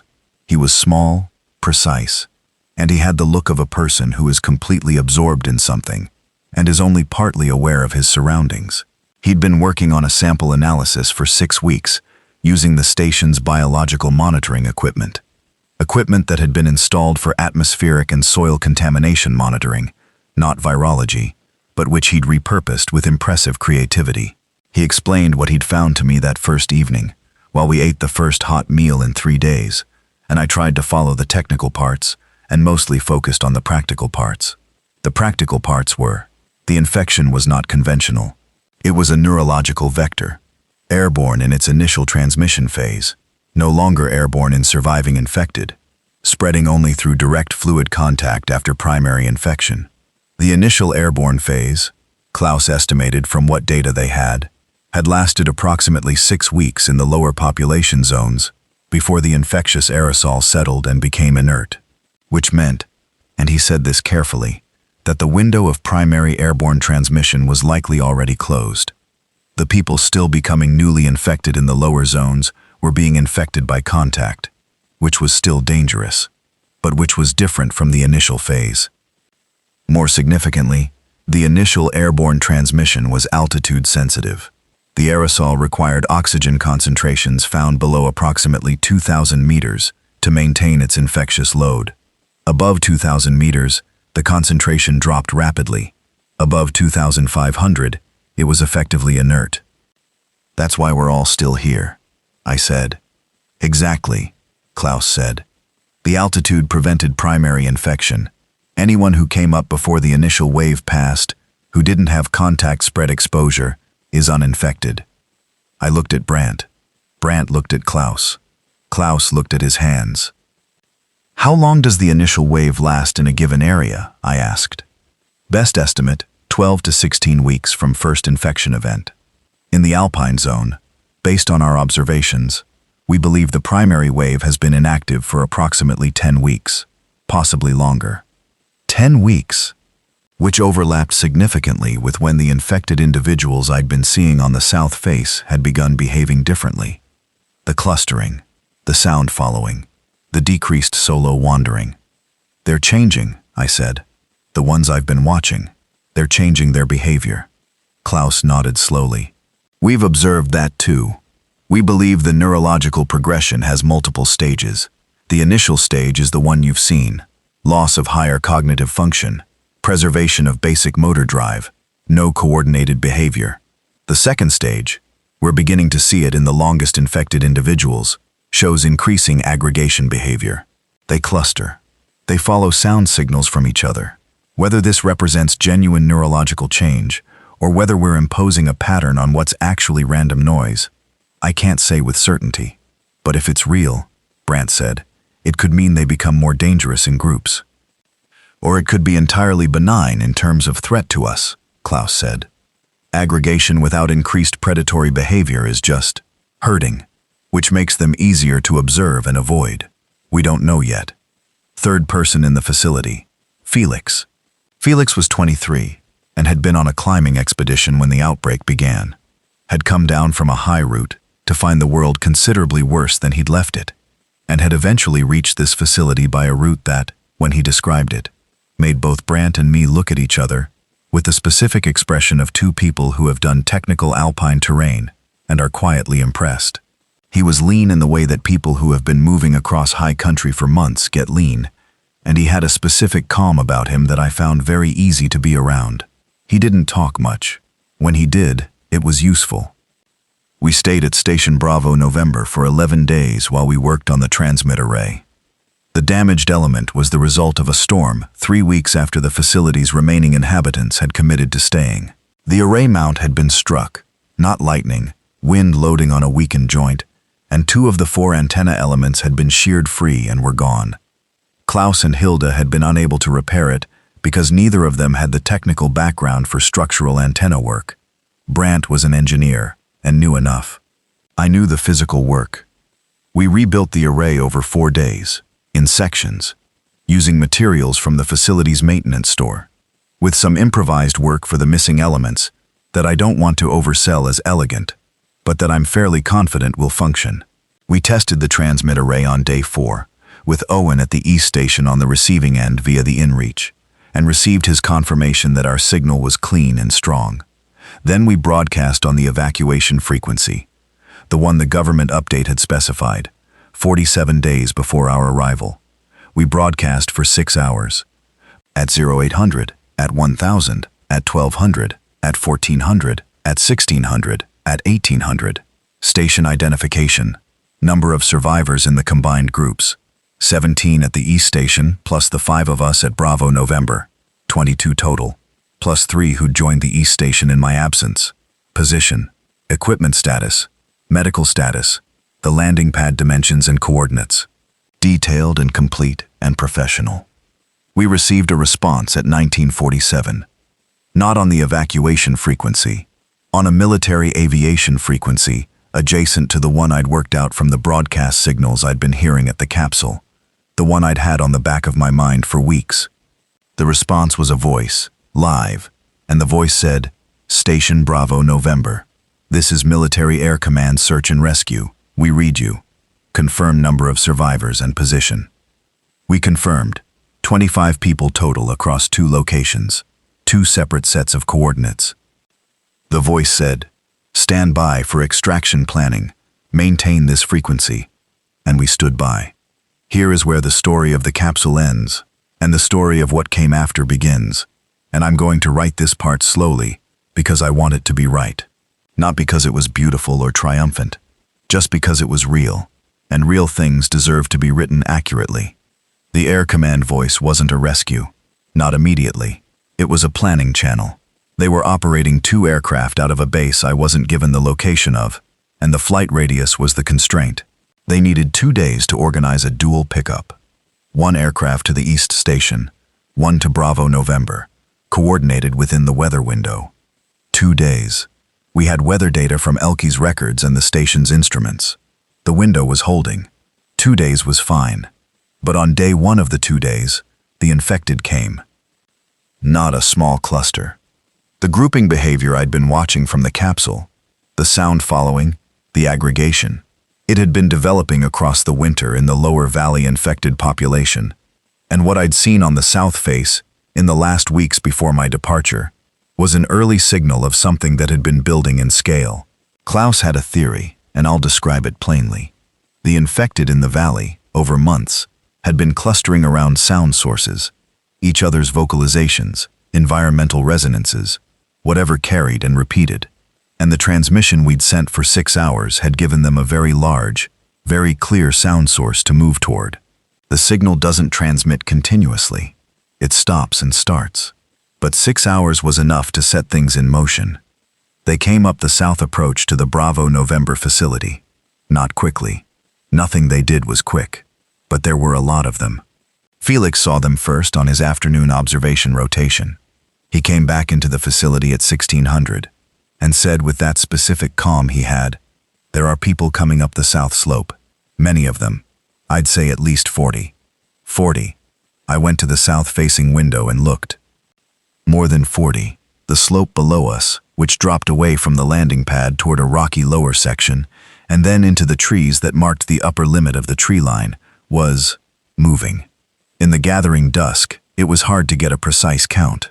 The figures were moving slowly and without any kind of coordination, each one just moving upward because that was the direction the sound source had been. But 40 individuals moving upward on a slope is a problem, regardless of how slow each one is moving. The facility had a secure entry. The outer door was heavy, and the frame was set in concrete. The windows were double-glazed and not easily broken.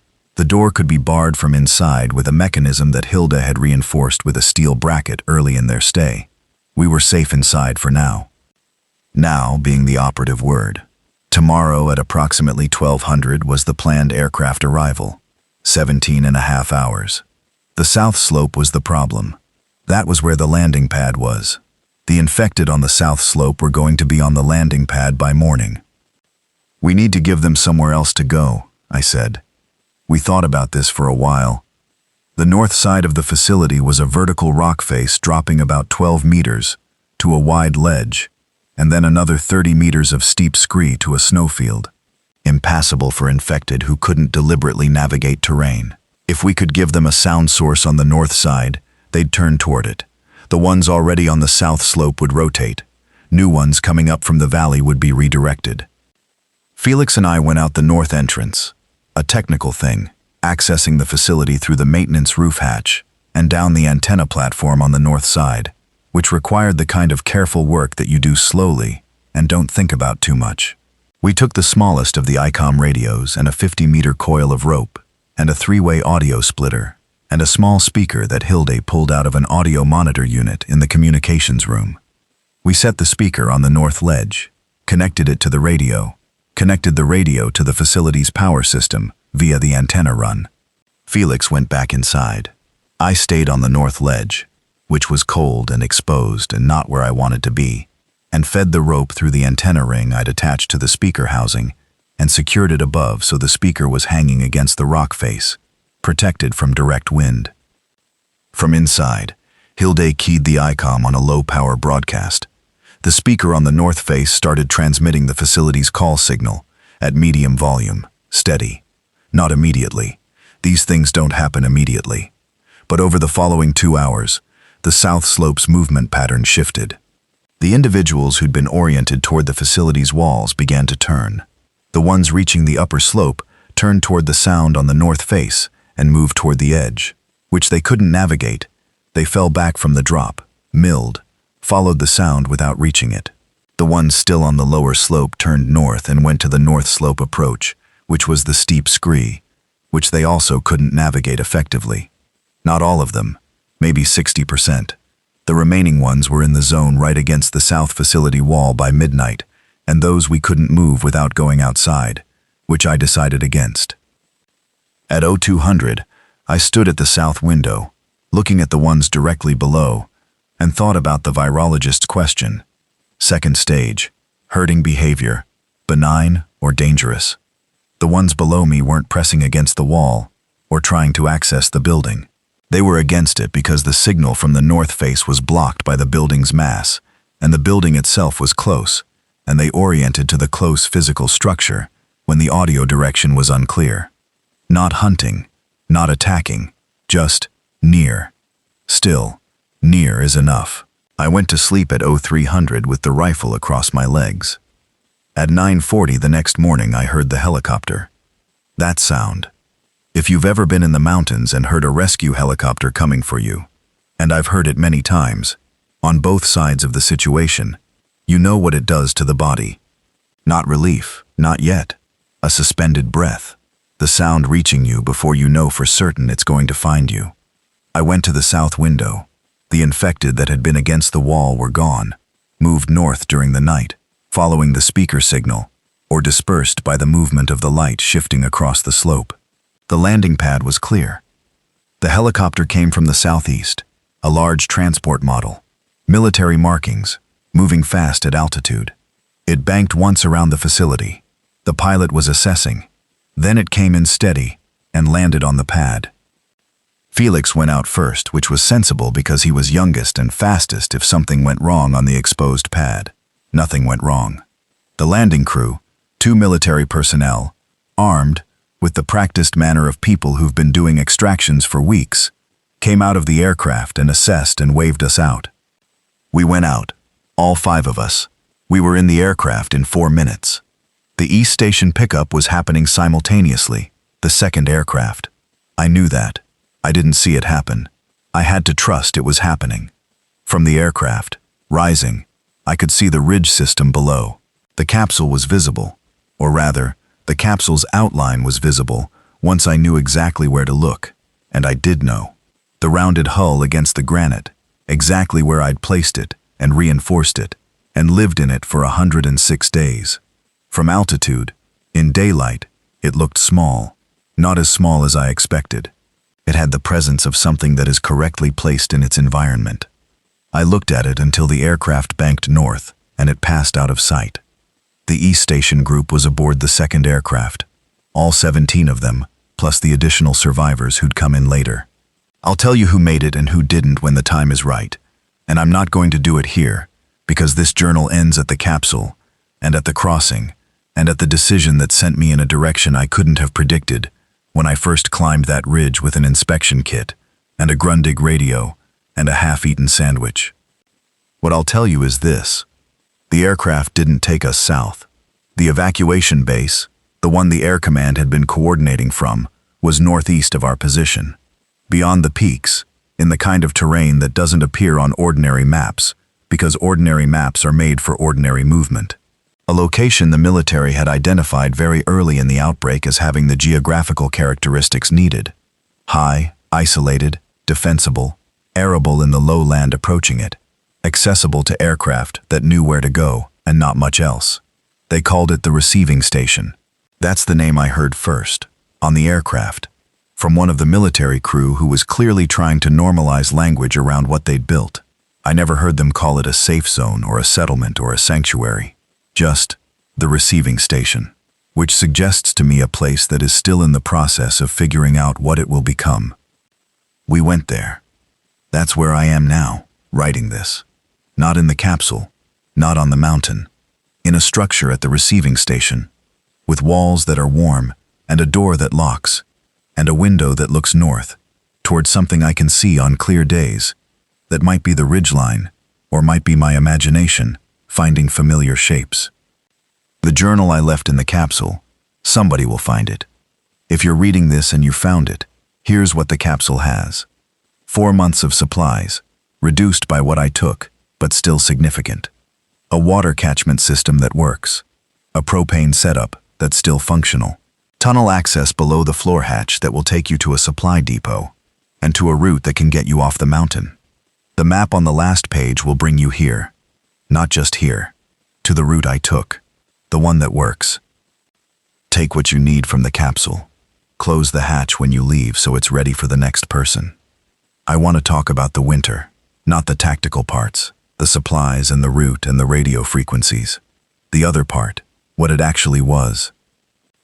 106 days alone in a 12 square meter space, with the world ending below me, and the sky being a specific dark blue above, and the wind working at the hull seals every night, trying to find a way in.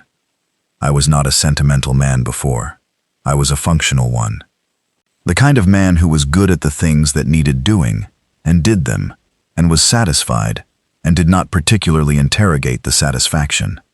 This had served me well for a long time, and had been adequate for the years after Hane died, which were years I got through primarily by continuing to do the things that needed doing. The winter in the capsule was different from that. Not because it broke the functionality. It didn't. I was more practically competent at the end of those 106 days than I'd been at the start. The routines, the tunnel maps, the supply runs, the radio work, the route planning, all of it was done as well as I could do it, and in some cases, better than I'd expected when I started. But there is something that happens when you have nothing to do but keep yourself alive and observe the world carefully. You notice things you'd been moving too fast to see. Not profound things, ordinary things that you'd been treating as background and that, in the absence of the foreground, become the whole frame. The specific blue of the sky above 3,000 meters. The sound the hull makes in -20 when it contracts in the first 2 hours after dark. The way the infected on the south face moved. Not threatening, not comprehensible, just the strange, insistent motion of something that had been human and wasn't quite human anymore, and still moved through the world with a kind of driven sadness that I don't know how to describe, except that it was there. The fact that I talked to Hanny out loud, eventually, more than occasionally. Not prayers, not grief, conversations. About what I was seeing, and what I thought about it, and what I thought she'd think.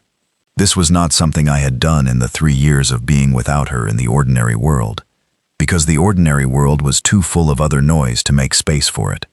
The capsule stripped that noise away, and what was left, at the bottom of it, was a marriage. Not a finished thing, just present. The way the mountain is present. Something you're always inside, even when you're not paying attention to it. I don't know what to make of this, and I'm not going to try to make something tidy out of it. It was what it was. I'll say one more thing, and then the journal ends.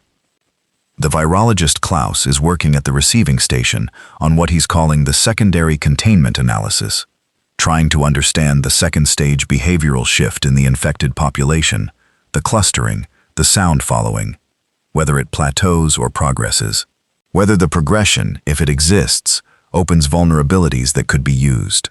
He's asked me to describe in detail everything I observed from the capsule, the patrol patterns, the sound the one infected was making, the way the others oriented toward it. I've given him 12 pages of observations over 4 weeks, and I'll keep adding to it. He has a theory that I find both interesting and difficult to sit with.